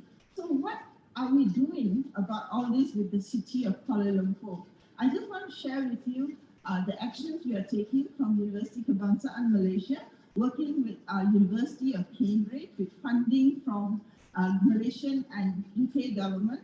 My partner is from Lord Julian Hunt from Cambridge. So we brought together 16 different types of organizations and specialization, including the meteorology department, the minerals and geoscience department, Department of Environment, and we have now what we call a multi-hazard forecasting system in Kuala Lumpur. So you have all experienced flood, but flood is not the only hazard that is coming. You have other types of hazards. So in Kuala Lumpur, we expect them to have not only floods and flash floods, but landslides, sinkhole problems, strong winds. Strong winds is something you will also be looking to, air pollution and urban heat. So we brought it all together into a multi-hazard forecasting system that gives you 3 days advance notice of when this phenomena is going to happen. And it is at the local scale. Right now, your forecast is for weather is 1 kilometer by 1 kilometer. This is 300 meters by 300 meters.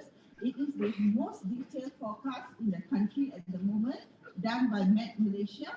And what we've also done is, because we have this detailed scale, we have taken into account the new science to look into the areas. These red areas are the areas that are susceptible to landslides in the future, currently and the future as the climate changes. And we have looked at the hospitals, the schools, the fire station, the police station. Where are they located in this area? So we've identified them for UBKL to take action. Yeah. Similarly, we've done what we call urban flood modeling. Yeah, our drainage and irrigation department is really good, world class for river flooding. Yeah, urban flooding, zero. Yeah, capacity. So we have brought in capacity from the UK to do this 2D modeling and identify the areas in Kuala Lumpur that will be flooded in now and in the future and under threat. So once you identify these areas, I'm happy to report that we have been accurate within 20 meters of every event in September and in January. So this is something that we are publishing in the top tier journal because our system works. So now that we've identified these flood susceptible areas, DBKL can do targeted resilience building. They can inform the communities, improve science communication by working with people like KAMY. They can mobilize youths and young professionals to work with these people and have sustained action. And we are trying to replicate this in other cities. So coming back, this was something we presented to Selangor state government, that they need to take a new approach. We need to strengthen the approach in Selangor for disaster risk reduction. And you need evidence-based information. Yes. And this is my last slide. Yeah, I have 2 minutes more so we can have a good discussion. Now, you can't have climate change as a problem that needs continuous input of science. Nobody in the world can afford to hire consultants every time you have a problem. It is not sustainable. Yeah? So Lord Hunt and I, we were thinking about how we can help cities and be innovative. So this requires that universities come together. Yeah? Universities and research institutions have to work with social entrepreneurs, and such as KAMY here is a future social entrepreneur. And we need to work with policymakers, civil society leaders, and private sector. And the way we can do it is from the university by doing a new innovative endowment modality where the private sector comes in to fund, and we don't do it as a consultancy project, but we do it as a continuous research project using our graduate students. And then the communication is done by social entrepreneurs of such as the KAMY and MYD who are working You Inspire Malaysia to do this. So this is the scope, and we are recommending, this is our recommendation, we know it's going to carry on happening, and the best solution is in cities. We need a transformation of governance, whole of society approach, and a comprehensive risk management approach. And we have made 2 suggestions to the state of Selangor. We should have for Klang a national disaster